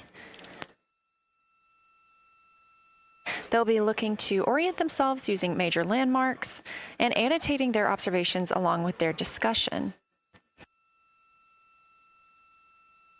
They'll have 10 minutes for that warm-up discussion.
Houston integrity. We have two folks at the window deep in discussion talking about all of the awesome features that they're seeing. We just had a huge moment realizing that Hertzsprung is about the same size as our incredible Oriental. We're really excited about this target that's kind of new to us. We're orienting on things like how we talk about albedo, finding some of the prevalent things that we're used to from all of our training, and just overall taking in this view. We also are noticing that the moon is still getting noticeably bigger as we go, even when you're watching it continuously. It's great to see these two guys get warmed up. We love the report, Christina, thanks. And you nailed it on why we added Hertzsprung. As you'll see in the prompts, we're looking for comparisons to the comparatively much older Hertzsprung compared to the younger Oriental. Great words.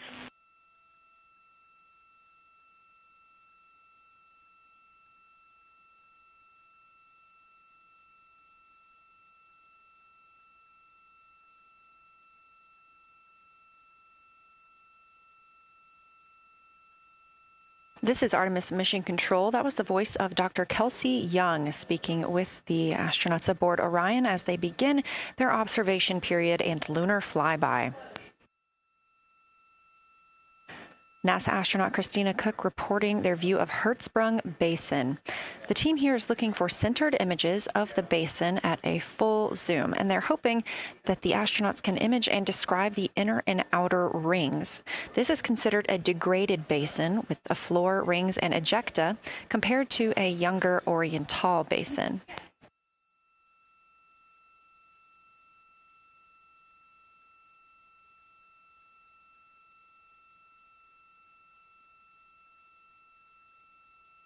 We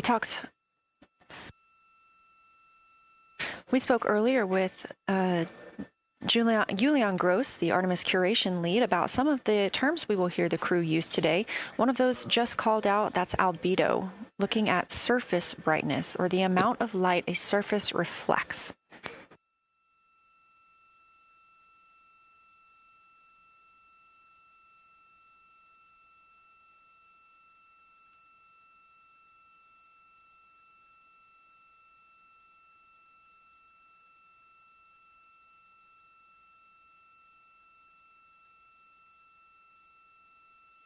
A few more terms that we hope to hear today during the crew's sit-reps or situation reports include embaying. This refers to one feature that surrounds another. That usually is a higher relief feature. Houston Integrity, one report from the crew at the windows. We can actually see the moon and Earth at the same time right now. It's interesting because the Earth looks way brighter, so the Earth itself seems to have a much higher albedo than the moon. We think this is independent of our eyes focusing because, of course, the Earth is much smaller than the moon in our view, so you could think that your eyes focus for the darker sky, and that means that it only has apparent brightness more than the moon, but since we're seeing both in the same view, we do think that this can be inferred as the Earth as a whole has a higher albedo.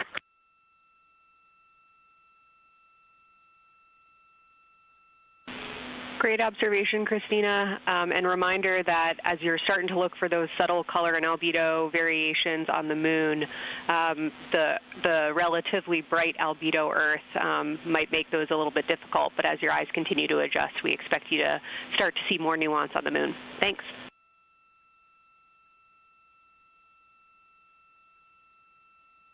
Great call. Thanks for the reminder. We're all going to be experts in lunar terminology by the end of the day. Another one we expect to hear is mare. These are dark regions paved or filled by volcanic deposits. You also can hear them called seas, oceans, lakes, or marshes, or other bodies of water.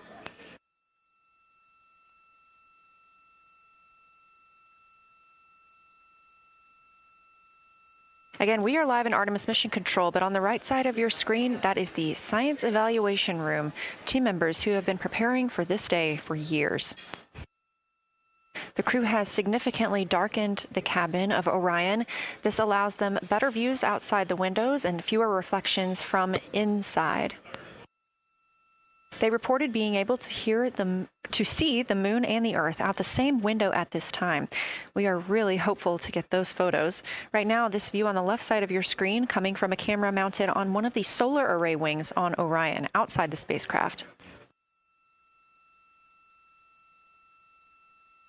The crew is equipped with 80 to 400 millimeter zoom lenses.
The team continues their warm-up discussion. I should say the crew members aboard Orion continue their warm-up discussion. However, they are about to be prompted to move on to discussion number 2, which is near side and far side.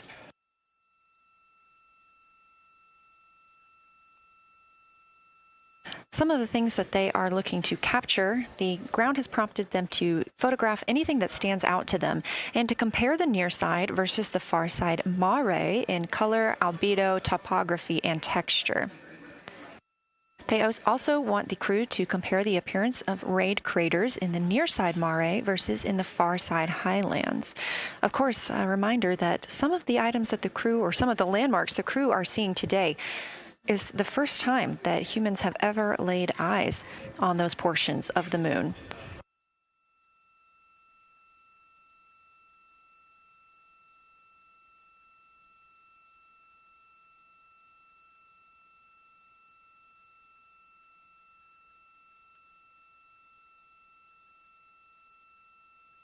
In the targeting package, there are a few reminders of the crew. For the crew, there are time-sensitive observation reminders and science sit-rep reminders. Integrity. We have a sit-rep.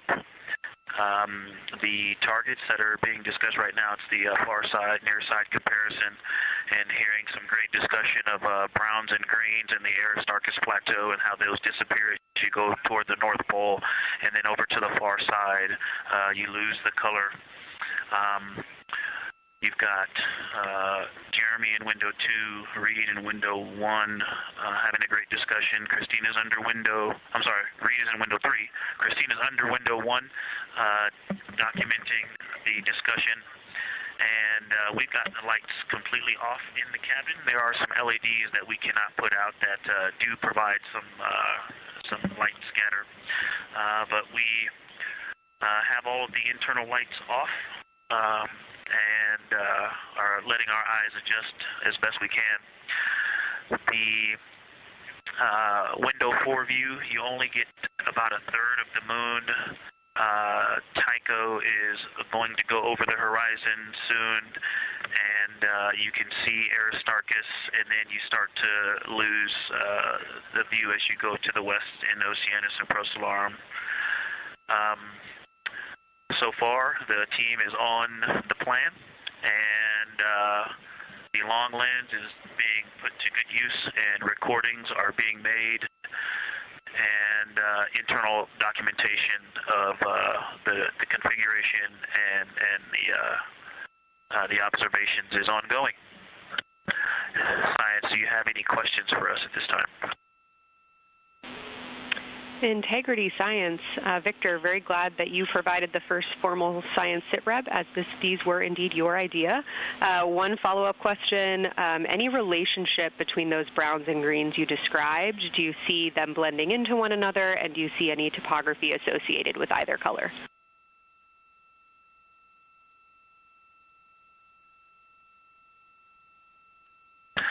I don't want to bother the window team. I just heard that, overheard that, and so I'm sorry I don't have that detail yet. I will eavesdrop and see if I can pick that up. I will try to answer that at some point.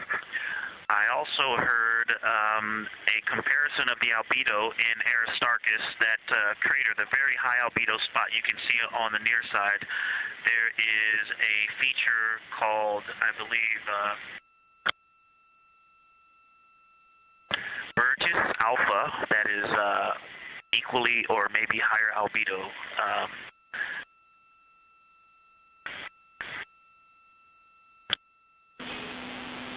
I apologize for the gaps. I'm trying to listen and talk at the same time, but I will try to get some more information to correlate those colors from Aristarchus for you.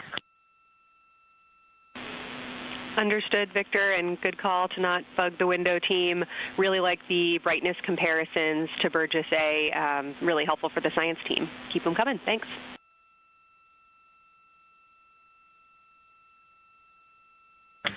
I also heard a discussion about the albedo of Grimaldi being a 10, and how many of us, when we were a little further away, saw that as the darkest albedo, and that the bigger mare off to the to the east was still dark, but maybe a 7-8. We still think that, but you are seeing color variation, albedo variation inside of Grimaldi as well, and that even on the west side, there's still a very dark part of it. but it is still the darkest. It is just not as uniform as it looked when we were farther away. We're starting to differentiate the striations of albedo inside of Gribaldi. Copy all, Victor, and you read our mind. Superlatives like darkest, biggest are really, really helpful for us, so keep those coming.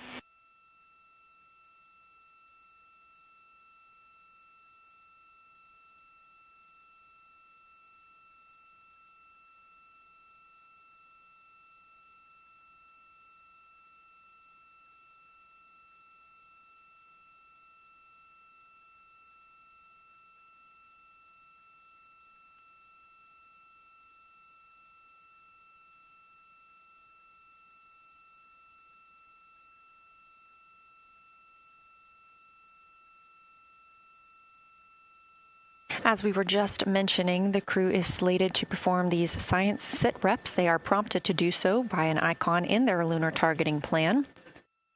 That one coming down from NASA astronaut and pilot of Artemis II, Victor Glover.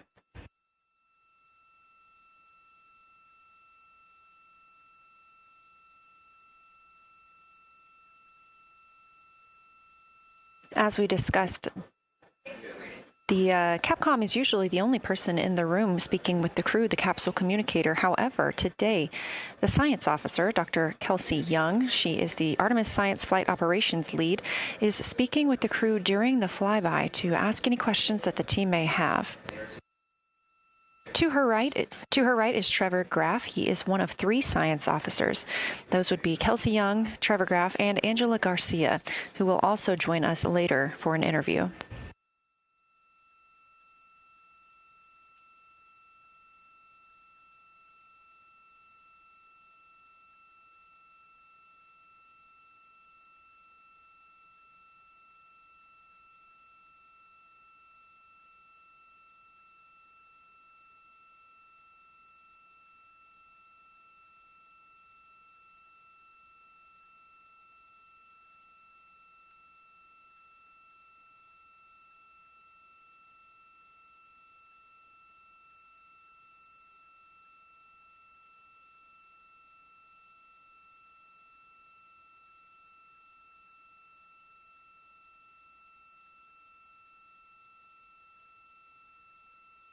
And Houston Integrity Science Integrity was able to get a view out of window 1, which is a beautiful view. I can see the entire moon that they're looking at. We left the T-shirt up there, so I was kind of peeking through the opening in the makeshift shroud there. And once I was able to get 2 eyes on it, what jumped out at me was Vavilov. It's just peeking out of the Terminator. It's clear of the Terminator now, but it just really jumps out because it's still got the low light, the low sun angle. And so where the, Vavilov has that impact over the top of another crater, where the 2 craters intersect on the eastern edge. So on the side closest to Orion, where the 2 crater rings intersect, the shadow there is the highest peak in the interior of Vavilov, and so you can see that terrain is, there's some real variation in the terrain there, that there's a nice peak where those peaks intersect, where those rings intersect, and we'll get a picture of that. Love the description, Victor, especially the comparison and relationships you just described about topography. And if it's easier for your observations, do feel free to remove the T-shirt shroud from window 1.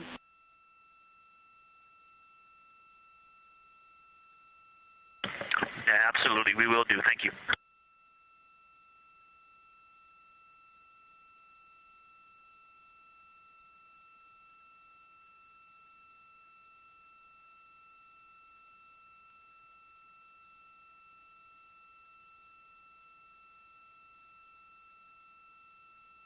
Those calls coming from NASA astronaut Victor Glover. As we discussed, the crew is working in pairs at the windows.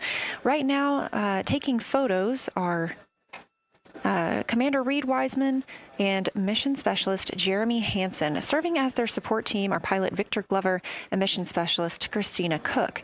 You're hearing those calls from Victor Glover, as he is on that support team, and he is tasked with providing the science sit reps, while the two crew photographing and making annotations of the moon are in Windows 2 and 3. Windows 1 and 4 are available for the support crew to fly up to, obviously look at the moon themselves, and provide these science situational reports. The view on your screen is part of the lunar targeting package, and it's something that the crew can reference as they are flying by, but this is an animation.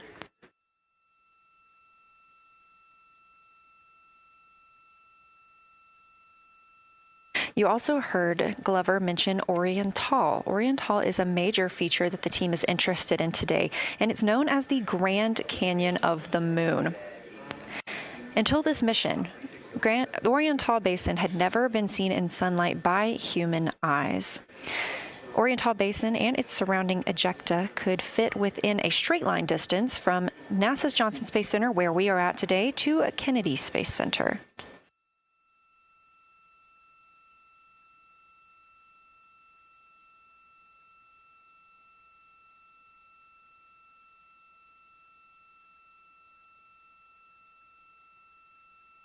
This a live view in Artemis Mission Control in Houston, Texas, where the teams are monitoring all systems, not just for today's flyby, but on the spacecraft themselves. Again, this is a test flight, our very first flight of humans on the Orion spacecraft. This team has been monitoring the entire time of the mission, as well as we have been live the entirety of the mission, and we will be continuing to do so all the way through splashdown and crew recovery from the Pacific.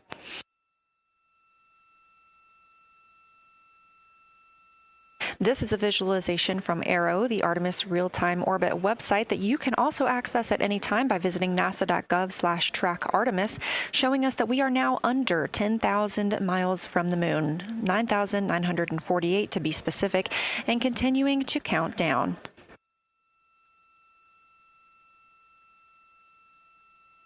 Again, our closest approach to the moon today should come about 6:02 p.m. Central, 7:02 p.m. Eastern. However, we will be out of contact with the crew at this time as they begin transiting behind the moon. At that time of closest approach, the distance from Orion to the lunar surface will be about 4,070 miles. Of course, these are estimates at this time, and we'll be sure to provide you with the official numbers once that closest approach has been reached.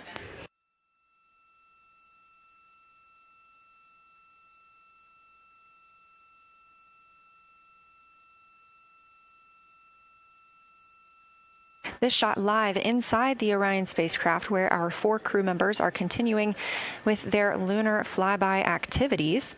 They have just begun those activities really about 20 minutes ago, so we've got several hours of moon view opportunities. This is still a live view inside that capsule. However, you can see just how dark they have turned down the lights. Actually, they've turned them all the way off. There are a few LEDs that they cannot power off, but turning down these lights gives them better views outside of the spacecraft's windows while they photograph the moon. This also prevents any reflections from inside the spacecraft bouncing up on the windows and interfering with their photography.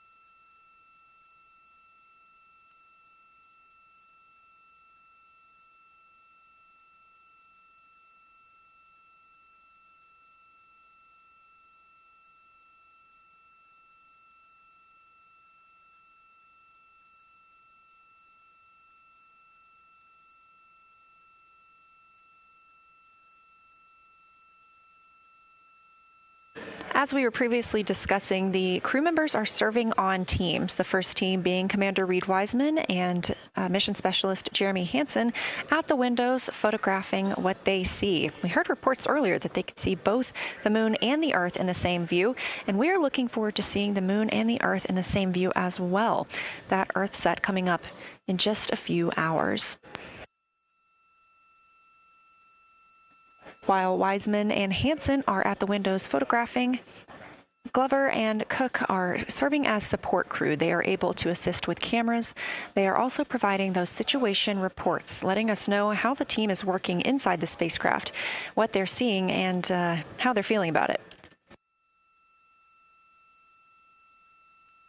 Those first blocks of teams will last about an hour, and the crew members are approaching the halfway point into their first observation block. A reminder, we have 5 of those blocks today. So they're approaching this halfway point during which the crew at the window will switch roles. One will begin taking pictures, and the other will be making annotations on their PCD, that's portable computing device. Both of those crew members at the windows are recording audio of what they see. They are putting on headsets and recording audio into their portable computing devices. Obviously, we are not hearing this right now. This is going to be sent down to the science team, and they will be able to analyze that at a later time. What we are hearing, though, and will continue to hear, are those science sit reps a few times every block. Once this block is complete, about 40 minutes from now, we will have the teams switch. That means Pilot Victor Glover and Science integrity, looking out of window 1. I think I may have misreported earlier saying that it was Tycho going over the horizon. That was Copernicus I was referring to. Apologies. It was Copernicus is what is farthest bounding to the east, and that is now like on the horizon or just past it. And Korolev is now a few degrees from going over the horizon. And then, next it'll be Aristarchus Plateau. And so on the west, we are getting a much better view of the Terminator. Looks like we have about 80% illumination of the moon. And Vavilov and 1 Vavilov diameter to the west is where the Terminator is right now. And so other features are starting to peek out there. The center of the illuminated part of the moon is, to the lower part is Oriental. And just around Oriental, a lot of light structure is starting to show up. A lot of high albedo, similar to the feature, I cannot remember, Burgess Alpha, and Aristarchus type high albedo in the ring. So when you look at the interior ring and the external ring, it's almost as if the edges are starting to dry up and turn white. If it was something that was wet and got dry, the edges would be the part to dry first. You just kind of outline all the topography in the interior of that wall is like it was dusted with chalk or is starting to dry, or maybe dusted with snow. If this was the Earth, I would say there was snow dumped on some of the ridges on the interior of the rings of Oriental. Also, an interesting part of the discussion that I heard between Reed and Jeremy is that from Geological to Grimaldi, there are 2 dark features there that look like commas, but in the wrong direction. But there's also a lot of interestingness, just a lot of geometry and squiggles and dots and lines that are starting to stand out as more small features come into view. And there also is a lot of variation in albedo. In some of those, the 2 dark features, for example, have on the southern edge of the larger one, the one that's further to the south, is a very dark, the 1 albedo, like the southern and western part of Grimaldi. And the one to the north, closer to Geological, is also that same dark albedo. And then around them there are some very high albedo spots just to the north of the southern one, and just to the west of the smaller one to the north. Very high albedo, almost approaching the 10, a 9 or a 10, like Aristarchus. and lots of little bright spots are just starting to pop up in this view. To the north, as you look up at the North Pole, there is a very distinct crater with a lot of a very defined central peak that is also 3 in albedo, and all of that area past it, going to the horizon, gets lighter and lighter, and is very, very high albedo. And I will go look and find the name of that feature if I can look that up.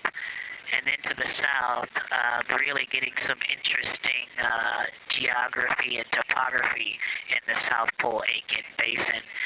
And the view of the South Pole is quite amazing. We've got some Terminator there, as well as the limb view, and there is a very distinct crater right at the South Pole. And I'm going to go look up, I don't believe that is Aiken, but I'm going to go look up the name of that one because it's also giving a lot of good topography due to the shadows that I'm seeing. But that's, I was trying to bound the view that I'm seeing for it and got distracted by all of these interesting albedo variations that are popping up in the interior. But that's the view that we see. Just a Vavilov diameter to the west beyond is where the Terminator is. Just beyond, I think Copernicus is the easternmost feature that we can see. A very nice ringed, very nice structure crater to the north with a great high albedo central uplift to the north, and the south is dotted by a very characteristic crater with a lot of terrain, shadow features, and I will go try to find some landmarks to put names with those. Any questions for the observation team? Integrity Science, love the descriptions. You're definitely looking odd up there. Appreciate seeing the training being implemented. Especially interested in your descriptions of the dark patches. You compared the comma-looking features to the albedo you see in Grimaldi and noticed that you're starting to see those color differences popping out. Any observations you want to make, especially when you get on, the PCD in a little bit, would really help us tease out the differences in those dark Mare deposits. Great description, Victor. Keep them coming.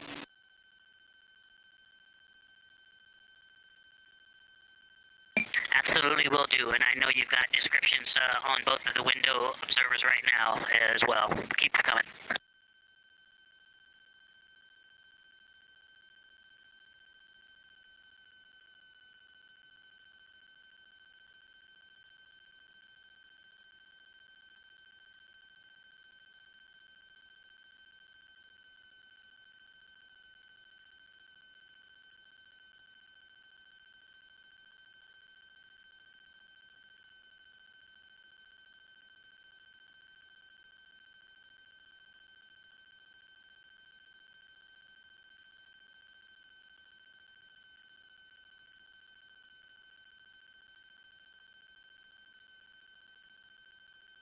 Great evidence of how well trained this crew is by the science team. NASA astronaut and pilot of the Artemis II mission, Victor Glover, calling down a situation report, noting several different features on the moon and such descriptions, even saying that it looks like snow on some of the peaks. Obviously, we do not expect that to be snow, but referencing that as some of the lighting on how it looks to the Artemis II crew from their current position.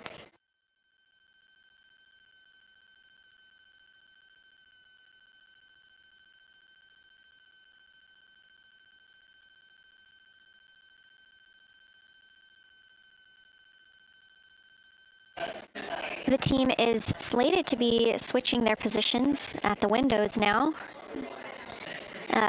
Both Reed Wiseman and Jeremy Hansen have been at windows 2 and 3, one taking photos, one making observations and annotations on their portable computing device. At this time, we also anticipate that they are looking at a crater duo. One of those is Glushko, and the other is Ohm. The team is looking to know the extent of Glushko's ray system and how its rays differ in the Mare versus the Highlands. They also want the team to compare the ray systems of Glushko to Ohm.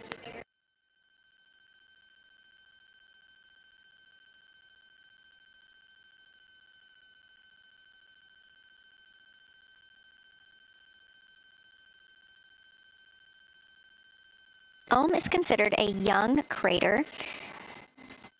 And if you've ever seen a photo of the Richat structure, it's also known as the Eye of the Sahara. It's 40 kilometers in diameter, and that could fit within Ohm's interior.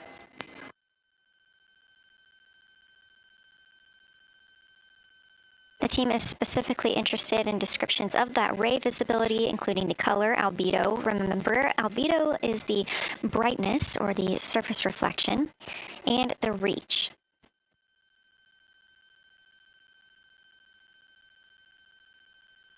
Again, I am using the same lunar targeting package that the crew is referencing on board right now. This helps keep them on time as well as prompt them for when they need to make a call down to the science team and report what they're saying. It also gives them reminders of when they need to swap positions at the windows. Additionally, I'm using the Artemis II Lunar Science Passport developed by Amber Turner and the Artemis II Lunar Science team. Now, this passport did not fly with the crew, but they used it extensively as a study guide here on Earth. So a lot of the descriptions and comparisons you hear today are developed directly by the science team.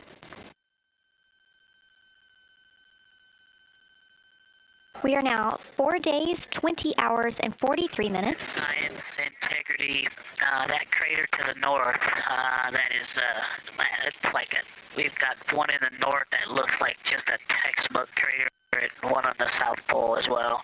The one on the north, I think, is Pythagoras. And what I wanted to highlight about that is it is either a very distinct central uplift or just a very defined area of high albedo. If a majority of the crater, especially the floor of the crater, is, say, an albedo of 5, this center, and only a tenth of the diameter of Pythagoras is an albedo of 2, maybe 3, but it is very bright and it stands out. And then between that crater and the actual, what is the horizon from here, there seems to be another crater right on the horizon, and right on the edge of that is another patch of that albedo. It seems to be between the two craters. It's hard to tell from this grazing angle, but there is another spot just further north beyond Pythagoras. Between the two, I can draw a picture of this one and show you where that very high albedo, again another 2 albedo surrounded by 5, and most of the area bounding it.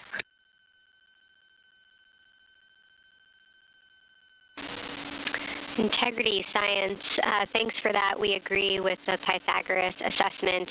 And as a follow-up to your previous report, the SIR had questions about topography comparisons between the North Pole and the South Pole of the Moon, if you're willing to provide words on that.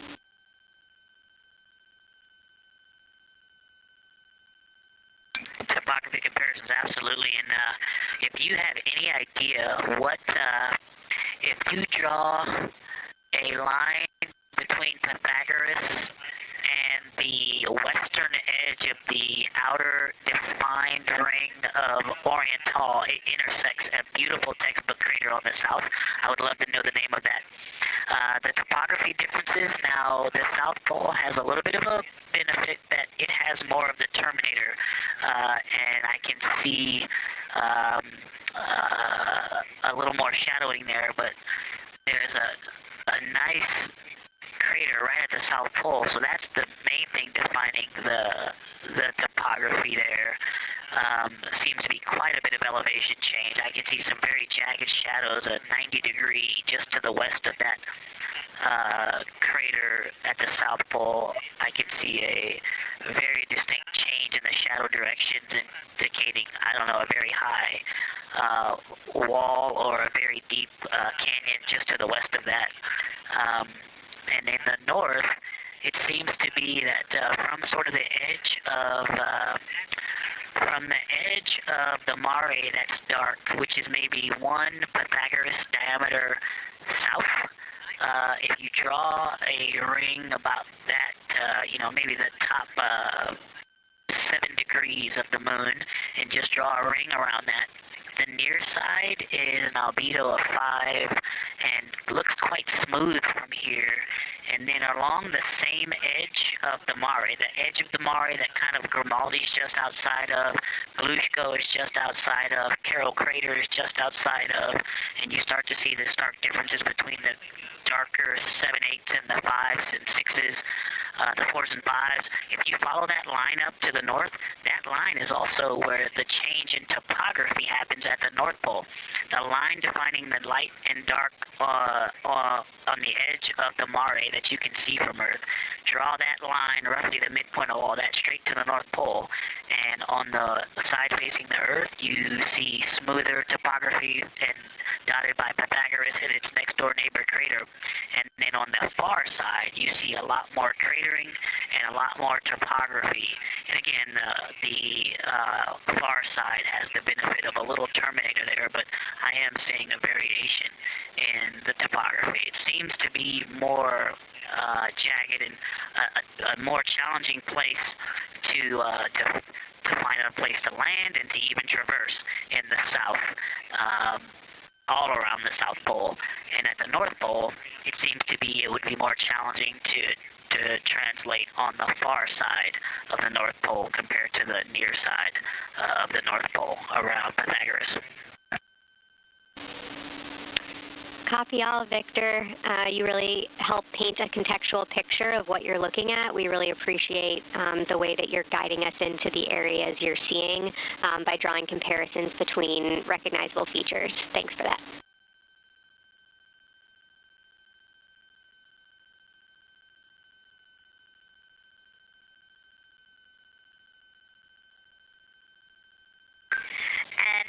Kelsey, another little science sit-rep moment, something I just heard from the window team is the more I look at the moon, the browner and browner it looks. I thought that was an interesting observation. The 2 observers have been on timeline, no hardware issues. They did start to talk a little bit about another feature that you'll hear more about on the recordings that they call the handprint. That was at the end of their Geological and before they moved into their current target. They thought that was worth chatting a little bit more about. And they're preparing to switch after this. Houston copies and concurs.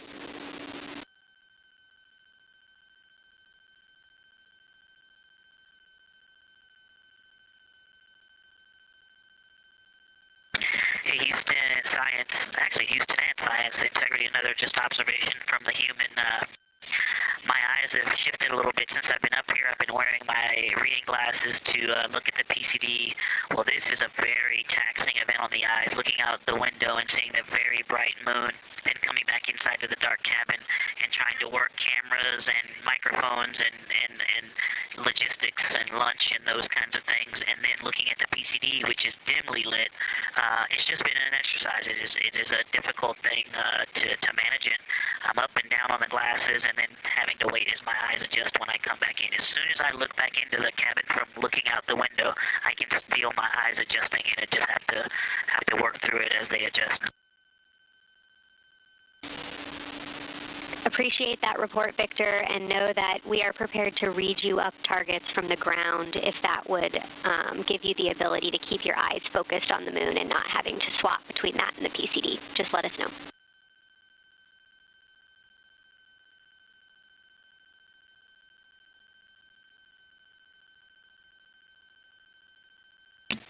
Yeah, we appreciate that, Science, and we will also do that for the window teams, and we'll back each other up that way as well. But we appreciate that. We may take you up on that. Thanks.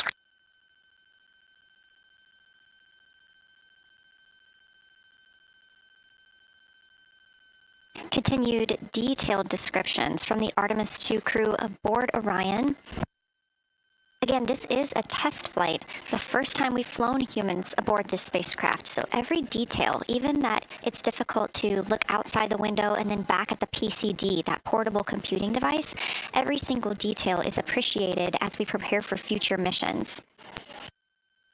Glover also mentioned that he is now wearing his glasses now that he's in space and that his eyes have shifted a bit. This is something that happens when our astronauts go to space. There is a fluid shift from the lower half of your body up into your head, and that can cause changes in your eyes. It's something that we have seen over time for some crew members, especially now that we have been living and working on the International Space Station for over 25 years.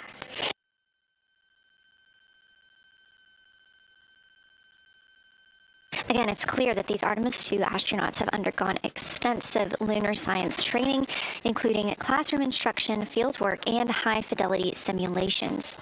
Training expeditions even took place in analog environments like the Icelandic Highlands and the Kemassassin impact crater in Labrador, where crews practiced identifying and describing geologic features under varying conditions.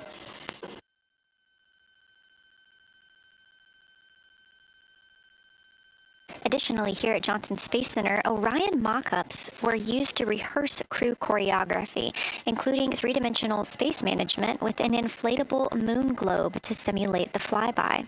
And while on Earth, the crew also used that small lunar passport that I mentioned with descriptions, photos, and prompts to help them study the features we hope they'll see. Now, this is a view from their lunar targeting package at this time, helping them determine what they're seeing on the moon, as well as on the left, keep up with what their next target will be. As you can see, we have got a long list and an exciting day ahead of us.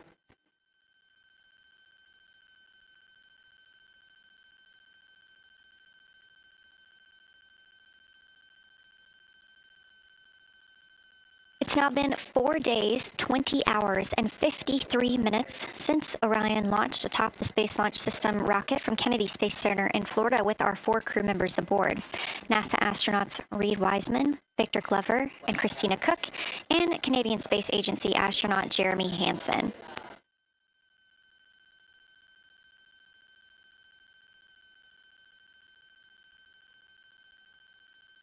The Artemis II crew passed a major milestone today when they passed the Apollo 13 distance record at 12:57 p.m. Central, 1:57 p.m. Eastern. That Apollo 13 distance record was 248,655 statute miles from Earth. And Houston, another observation, whole moon. When you look at the moon, something I've never seen in photographs before, but is very apparent, all the really bright new craters. Some of them are super tiny. Most of them are pretty small. There's a couple that really stand out, obviously. And what it really looks like is like a lampshade with tiny pinprick holes and the light shining through. They are so bright compared to the rest of the moon. We copy, Christina. Thank you. Looks like you guys might be doing it, but remind you to swap positions at the window and take your SD cards with you. We're loving everything that you're calling down, so keep it up.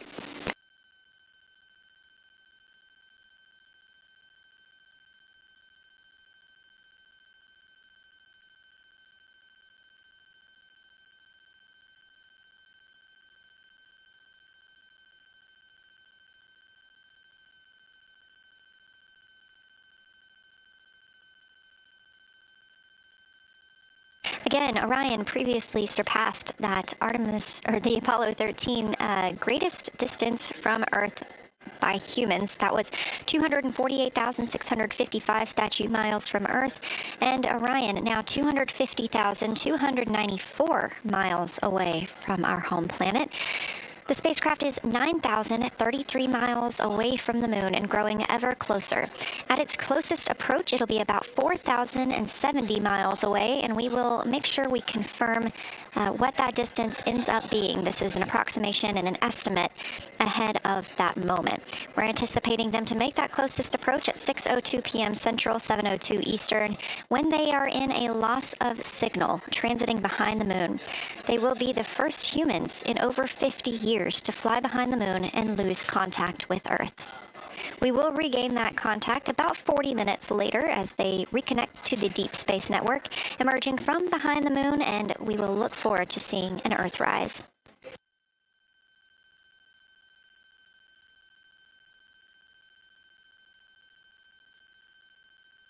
Again, the crew is currently in their position swap portion on their timeline.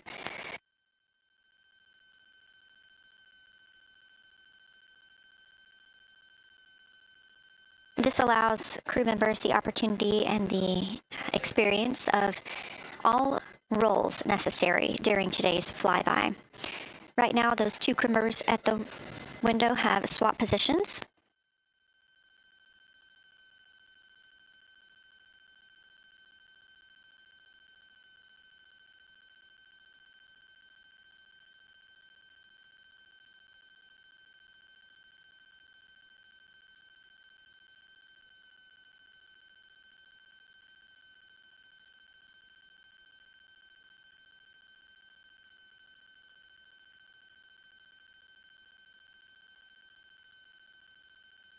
Again, the crew at the windows swapping positions. Right now, that crew is Commander Reed Wiseman and Mission Specialist Jeremy Hansen, while Victor Glover and Christina Cook serve as their support flyby crew members. That's why you are hearing Victor and Christina during those science situation reports. Those voices will change in about 30 minutes when they take a turn, taking photos and making annotations while at the window.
Houston, Integrity. I wanted to provide an observation or a little bit of descriptive nature on something that we saw on the first day we had good moon views. This was when we saw more of the near side, and the ground helped me out with identifying Mare Imbrium. Mare Imbrium, when you have the western limb also in view, looks completely different than the normal view we have of the near side. It is the most striking feature of the western limb view that we had, and the mountain chains that form its eastern side are very prominent, but they actually stand out more than I'm used to seeing even on the western side, and the whole thing just feels like a big bump. It actually looks like a large healing wound with a high albedo forming the mountain chain around the impact basin. And I just don't think I had enough chance to describe how striking it was on that western limb view as we were coming in a couple days ago. Christina, science, absolutely love that, especially since that's a feature that all of us here on Earth can observe from home. So I'm sure tonight everyone's going to be going out and looking for evidence of that beautiful topography you just said. Thanks for those words.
The view on your screen coming from Orion, a camera mounted on the spacecraft's solar array wing.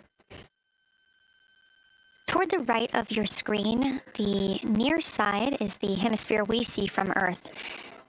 That is identifiable by those dark splotches, which are ancient lava flows. Science integrity. A question and a comment.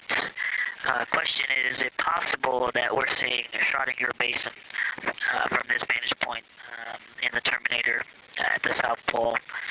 And the comment is Ohm.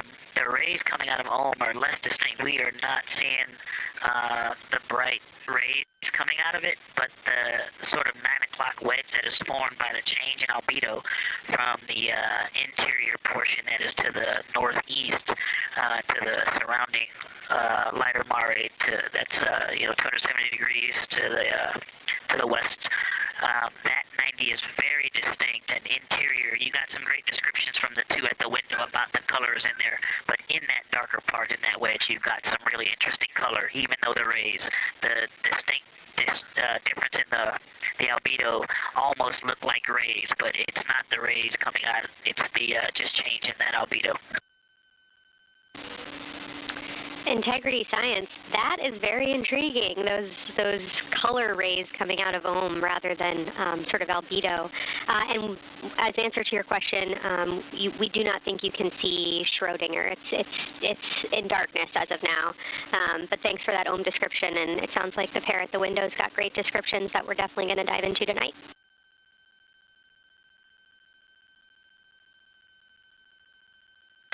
Okay, if you could help me, I would still love to know what it is. There's a very nice crater. You're going to likely have a lot of pictures of it. What would be right in the Terminator at the South Pole or close to the South Pole, where it's intersecting the Terminator right now? Yeah, Victor, we're assuming you're talking about, kind of if you're looking at the Terminator, it's basically like 70% down from the North Pole. Is that where you're looking?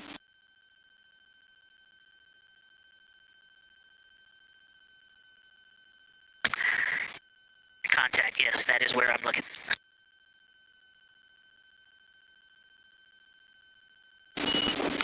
Integrity Houston, that is an enabled caution for wastewater dump required. We have hit our limit.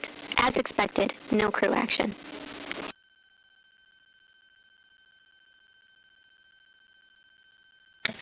Copy, no crew action.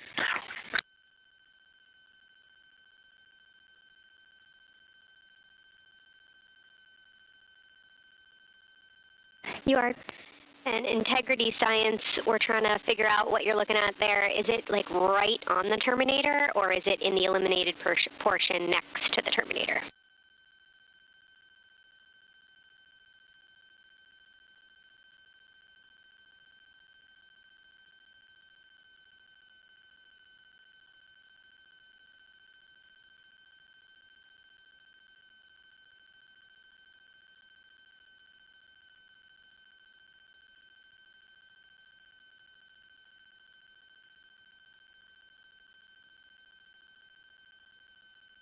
While we wait for a response from the crew, the Terminator is that difference between day and night, or brightness and darkness, that you see on the moon. We see this from the International Space Station as well, looking down at Earth. And science from integrity, excuse my space orientation adaptation. If you draw a line between Glushko through the center of Oriental, and then another line from Glushko through the southern tangent of Oriental, that line would almost perfectly intersect tangentially the crater that I'm talking about, and it is on the Terminator. So yeah, I think I'm not looking at the South Pole. I was a little twisted. That line description was really helpful. I have eyes on the SIR right now, and they are actively discussing lunar geography. We will be back with you shortly.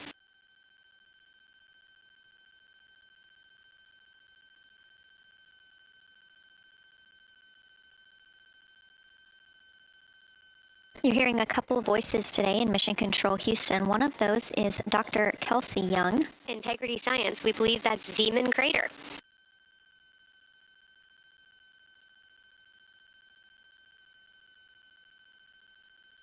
Oh, I floated away from the speaker. Say it again, please. We believe that that is Zeeman Crater.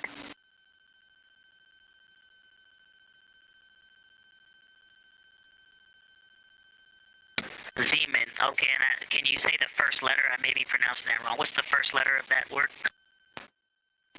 Zulu. It's Z-E-E-M-A-N.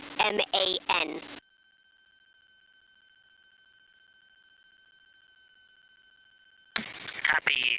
Thank you for that. Yes, we've got a great view of that. And when I went back to the window just now, the view has completely changed. Our trajectory is taking us to a new view, and I'm looking more into Vavilov. I've got a nice, great view into Vavilov. I'm actually away from the window right now, so I'm going to go try to give you some bounding orders on the view that we're seeing. But I've got to get back to a window in a minute.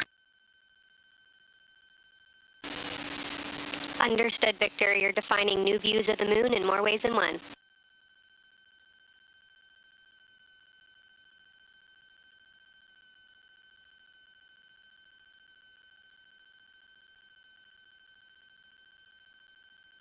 Again, when you hear calls down to science or from science, that's Dr. Kelsey Young, the Artemis Science Flight Operations Lead here at a console in Mission Control.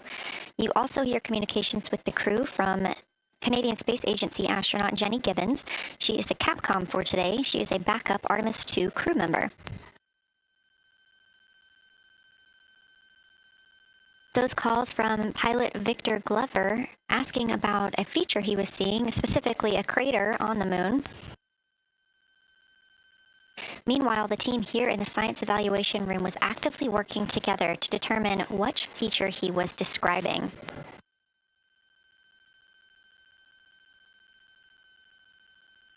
The teams at the window have continued to move through their targets, including Ohm, Aristarchus Plateau, Reiner Gamma, and we are preparing for the cabin and window teams to swap.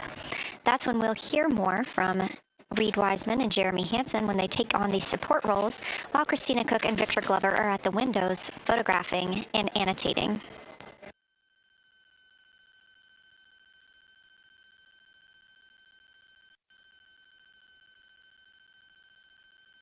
As we briefly mentioned, if you look towards the right side of the moon, essentially,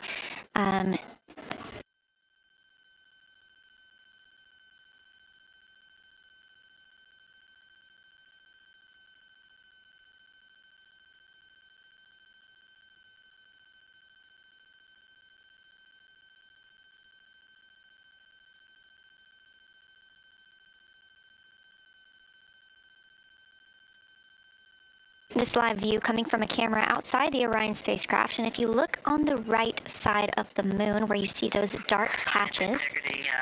Wow, yeah, I wish I had some more time to just sit here and describe what I'm seeing, but the Terminator right now is just fantastic.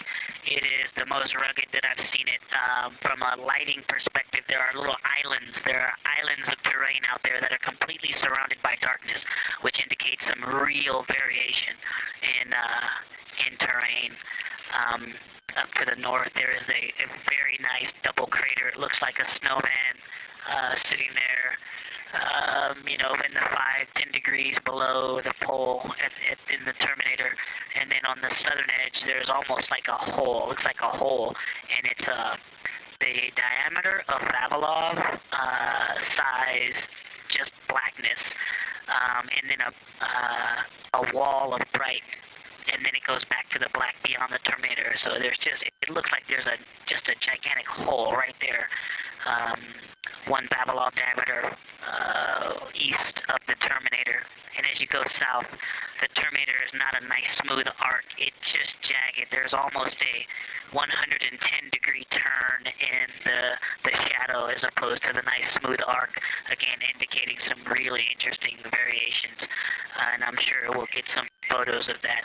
And then one of the craters further to the south of Vavilov, maybe halfway down to the South Pole, is not only looks like just a deep hole, and then there's like 2 island rays pointing off to the west and north that indicate very very high ridges and very deep canyons coming up out of that crater. So again, just some really interesting visual illusions going on with the shadows there. Like I said, there look to be islands out beyond the terminator because some of the things, maybe even a Vavilov diameter into the terminator are catching sunlight on the peaks up to the north and to the south. It's very, very interesting to see. Integrity Science, oh my gosh, that was an amazing picture you just painted. I glanced over at the SIR video and I literally saw fist pumps in the air. Those types of observations are things that humans are uniquely able to contribute, and you just really brought us along with you, so thanks for that.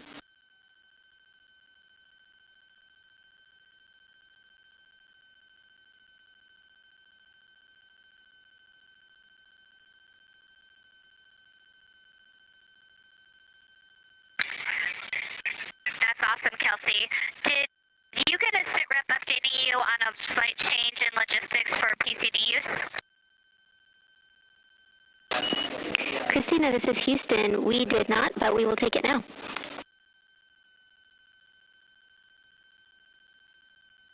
We slightly changed the PCD plan for the window observers. The two window observers kept their PCD. So in other words, the one at window 2 went to window 3, and the one at window 3 went to window 2 when they swapped rather than staying at the window. We'll plan on all observers keeping the same PCD for all observations. Copy, Christina. That makes sense to us, and good plan. We are coming up here on a cabin and window team swap. Let me know when you're ready for a quick vehicle status.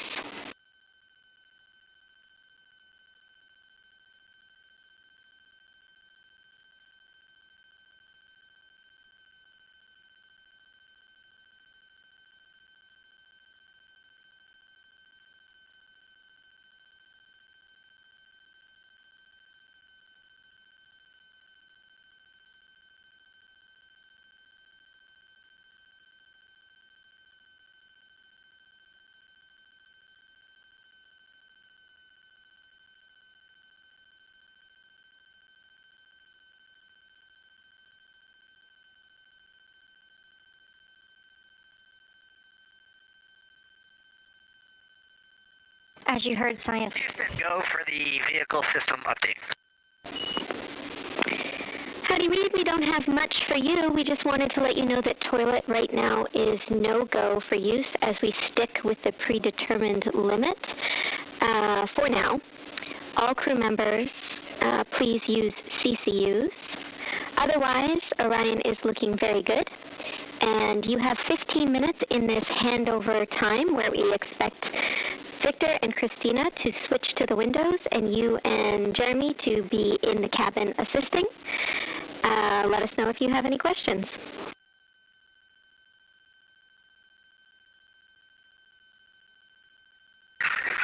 No questions at all, and they're in the swap right now. The first thing I'll tell you, I floated up to the docking hatch window and just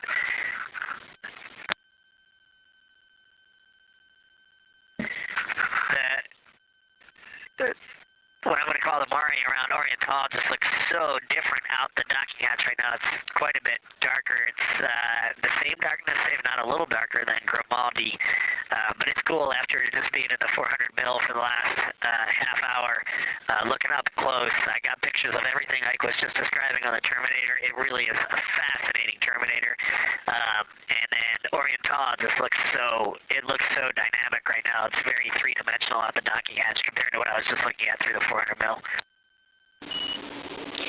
We love it. We are getting a sneak preview from one of our SAW cameras at what you're looking at, and we see some of what you're describing. We cannot wait to see your photos. Thanks.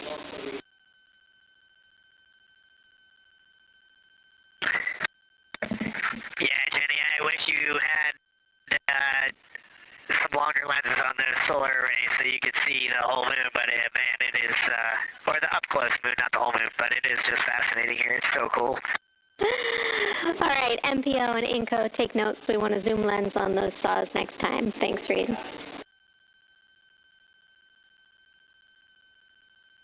Affirmative.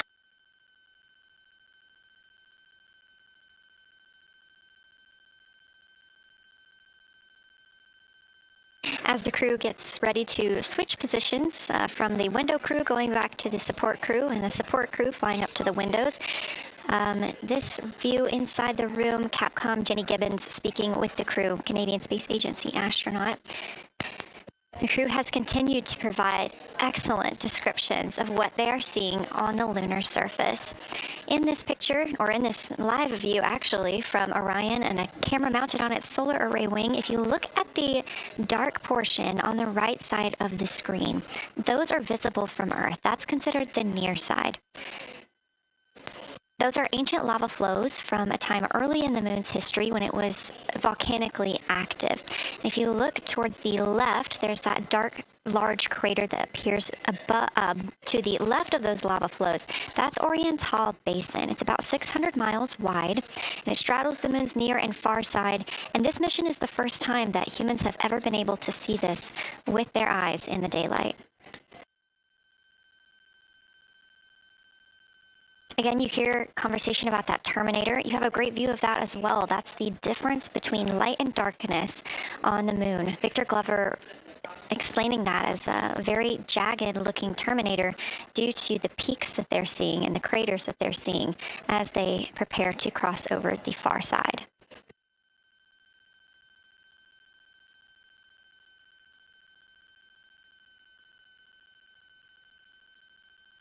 You also heard science officer, the Dr. Kelsey Young, Artemis Science Flight Operations Lead, sharing with Victor Glover that his responses are truly something that only human eyes can discern or provide. So we've previously discussed how having humans observing the moon on this mission is being combined with lunar robotic data to help us maximize what we know about the moon. So part of that data comes from the Lunar Reconnaissance Orbiter, or LRO. This orbiter provides the robotic foundation that makes Artemis II lunar science possible. LRO has been orbiting the moon for 17 years, which makes it the longest operated lunar orbiter in history. And it's also the only American spacecraft dedicated specifically to lunar science and exploration. Artemis II lunar observations are designed to complement data like the detailed surface images from LRO. So while LRO provides those detailed high-resolution maps of the moon's surface, the Artemis II crew adds human observations that focus on regional context and relationships between features, giving scientists a larger geologic picture. Now, this combination of robotic and human observations strengthens lunar science. LRO delivers precise and repeatable measurements over long periods of time, while the Artemis II crew contributes real-time visual descriptions and context that robotic instruments alone cannot provide. The best description I've heard while preparing for this mission is to compare the difference in looking at the moon with your own eyes on Earth and trying to take a picture with a camera. The camera truly never does it justice, and it's much easier to describe and perceive what you're seeing with your own eyes than to take a photo. These Artemis II astronauts can rapidly scan wide areas and adjust their focus in real time, as well as describe relationships between features. The crew will also observe the same regions multiple times under changing lighting conditions during the flyby and provide perspectives that would take robotic missions years to accumulate. During the Artemis II mission, LRO is also attempting to observe some of the same lunar features that the astronauts are studying. Collecting this data simultaneously highlights how different instruments and human eyes provide complementary information about the moon. This LRO data plays a direct role in preparing for future Artemis missions. Its measurements of topography, surface temperature, composition, radiation, and lighting conditions are used to assess hazards, identify safe landing sites, and locate potential resources such as water ice near the lunar South Pole. This mission, Artemis II, represents the point where years of robotic preparation are paired with human exploration for the first time in the Artemis era. So together, LRO, the Lunar Reconnaissance Orbiter, and Artemis II are demonstrating how NASA moves from mapping the moon robotically to exploring it with humans. We are laying the groundwork for future Artemis missions and sustained lunar operations. A check-in with Orion. We are now 4 days, 21 hours, and 22 minutes into the flight of Artemis II. our crew aboard the Orion spacecraft. We are now 8,153 miles away from the moon, 250,742 miles away from Earth. The spacecraft is traveling at 1,030 miles per hour.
The professional science update giver is now in seat 2. That is where Victor is, and Christina is nestling into seat 1 with the long lens, and we're just getting ourselves oriented here.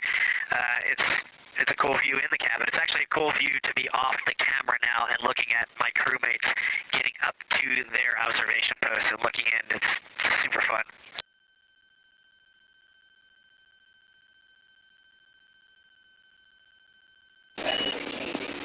Copy all, read, we like it.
As we heard confirmation from NASA astronaut and commander of Artemis II, Reid Wiseman, they are now switching positions of the support teams and the observation teams.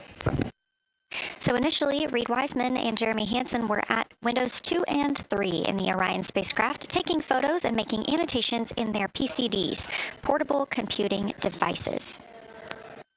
They were also giving audible descriptions into their PCDs, wearing headsets with microphones and providing recordings that the science team will be able to listen to later. We were hearing from NASA astronauts Christina Cook and Victor Glover as they made observations as part of the support team.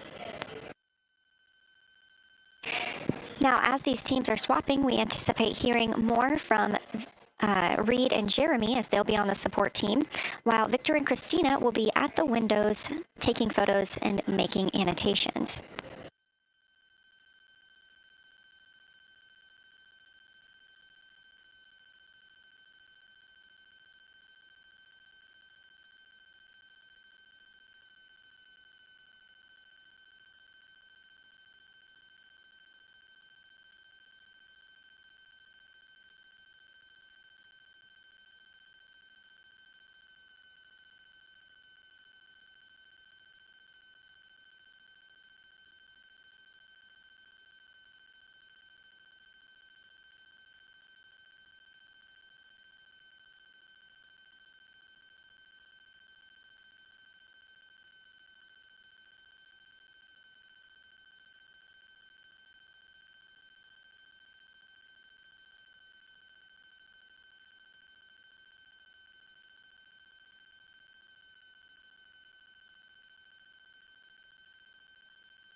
team if they could mark this time. I just covered up window 4 to block out the ambient light from a very bright planet Earth. And it'll be interesting to see if in the data Victor and Christina see any differences from me and Jeremy with that window blocked. It's a lot darker in the cabin now.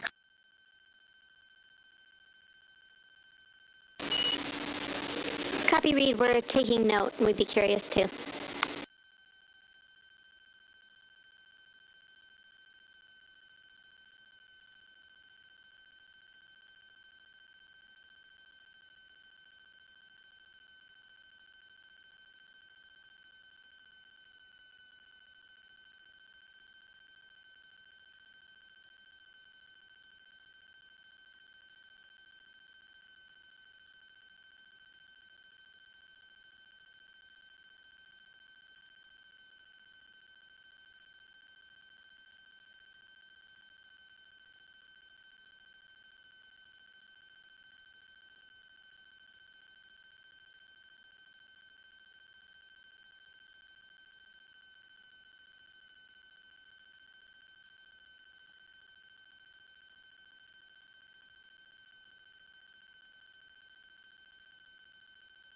We are live in the Artemis mission control room during the lunar flyby of the Artemis II crew, the first humans to fly by the moon in over 50 years.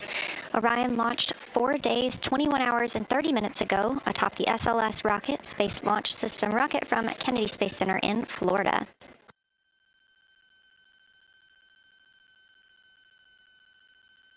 Our 4 crew members inside the spacecraft are transitioning their positions.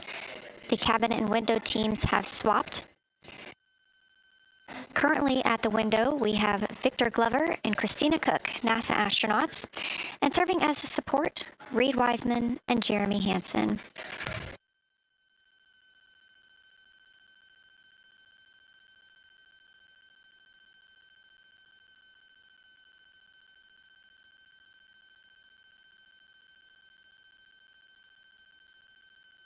For our crews at the window, they are using handheld Nikons with an 80 to 400 millimeter zoom lens. There are also GoPros on each of the solar arrays on Orion, and that's where this view is coming from right now. We have an interior camera of the crew as well, but they have dimmed the cabin lights. They've actually turned off the cabin lights to allow them to better see outside of the spacecraft. This also helps prevent any reflections from lights inside the spacecraft reflecting onto the windows while they are photographing the moon.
We talked a little bit about the views and the cameras being used on the Orion spacecraft.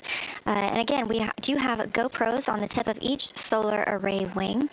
Now, the bandwidth is a little bit limited because having a crew on board, we do have to downlink a lot more data. That includes their environmental control and life support system. We are not the only data, this view that you see, coming down from the spacecraft, and so we do rely on sharing some of that with the other flight controllers in mission control. This helps the team monitor all systems aboard the spacecraft and ensure the safety of our astronauts.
We are standing by for a situation report from the crew aboard the spacecraft. They've been imaging the whole moon.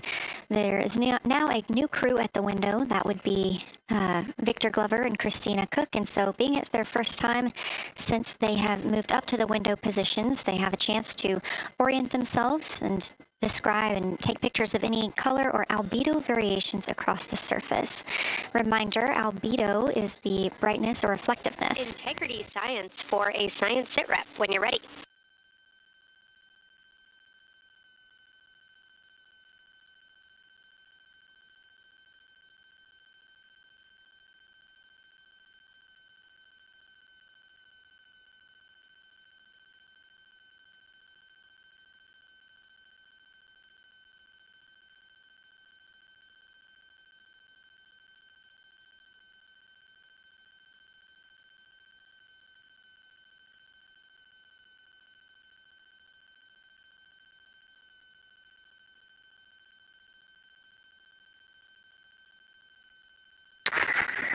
Houston Integrity, we have no external view of the moon right now for the floating crew members, so my only science sit rep is that we have Victor in window 3 doing observations and Christina in window 2 with the long lens.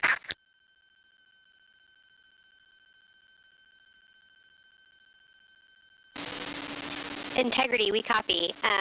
Are the shrouds still on windows 1 and 4? And if so, would you consider trying to get a view through one of those windows?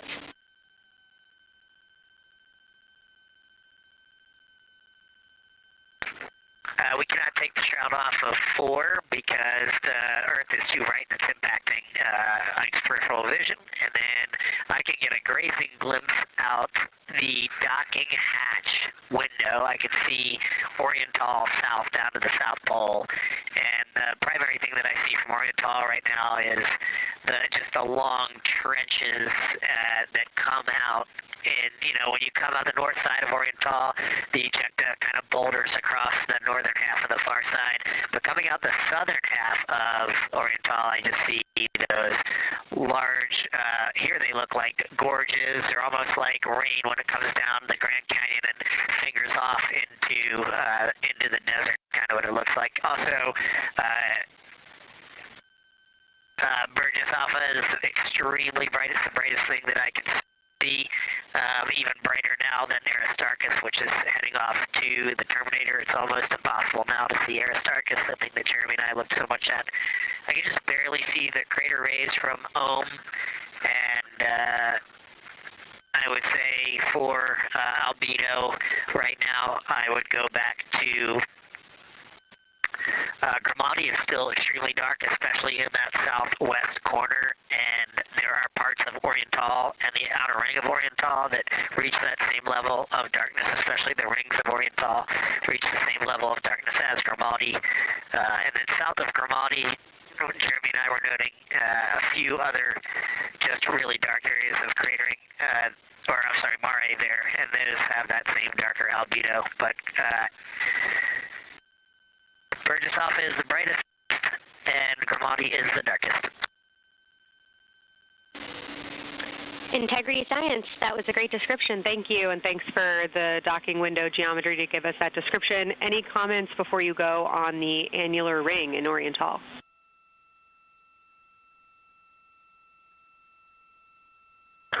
The annular ring, which I think everybody kind of describes as like a pair of lips or a kiss on the far side of the moon from here, is very circular in nature. The northern part of it is wider, darker. The southern part is much lighter.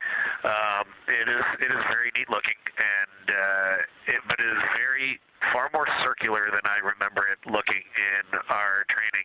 The darkness of the northern side of the annular ring is the same darkness from here out this docking hatch window as the center mare in Oriental. Not quite as dark as Grimati, but it is probably only because dust and lunar regolith has kind of impacted over time. Reed, that's exactly what we were looking for. Thanks so much. You have heart hands coming out of the SIR.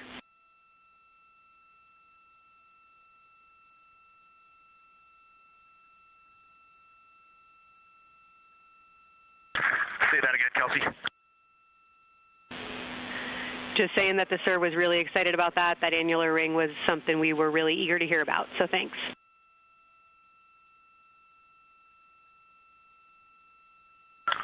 Yep, you bet. And now Victor and Christina are moving on to Oriental. I got them situated over there a little bit late.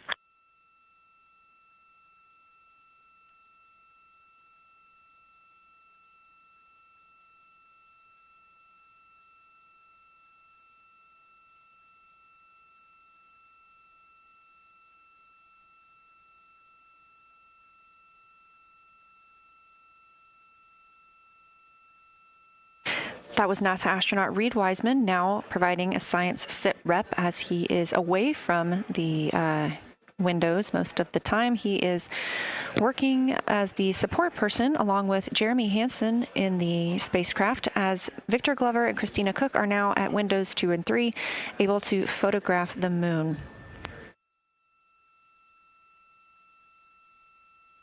Christina and Victor are also providing recorded information to their portable computing devices, that's their PCDs, and the science team will have access to that at a later time. They will then review it and compile all of this data to help further our understanding of the moon. One of the items you heard mentioned was Oriental Basin. This has been a very exciting opportunity for the crew. They have all been very excited about seeing Oriental, as well as the science team has been looking forward to it. It is known as the Grand Canyon of the Moon, as we discussed earlier.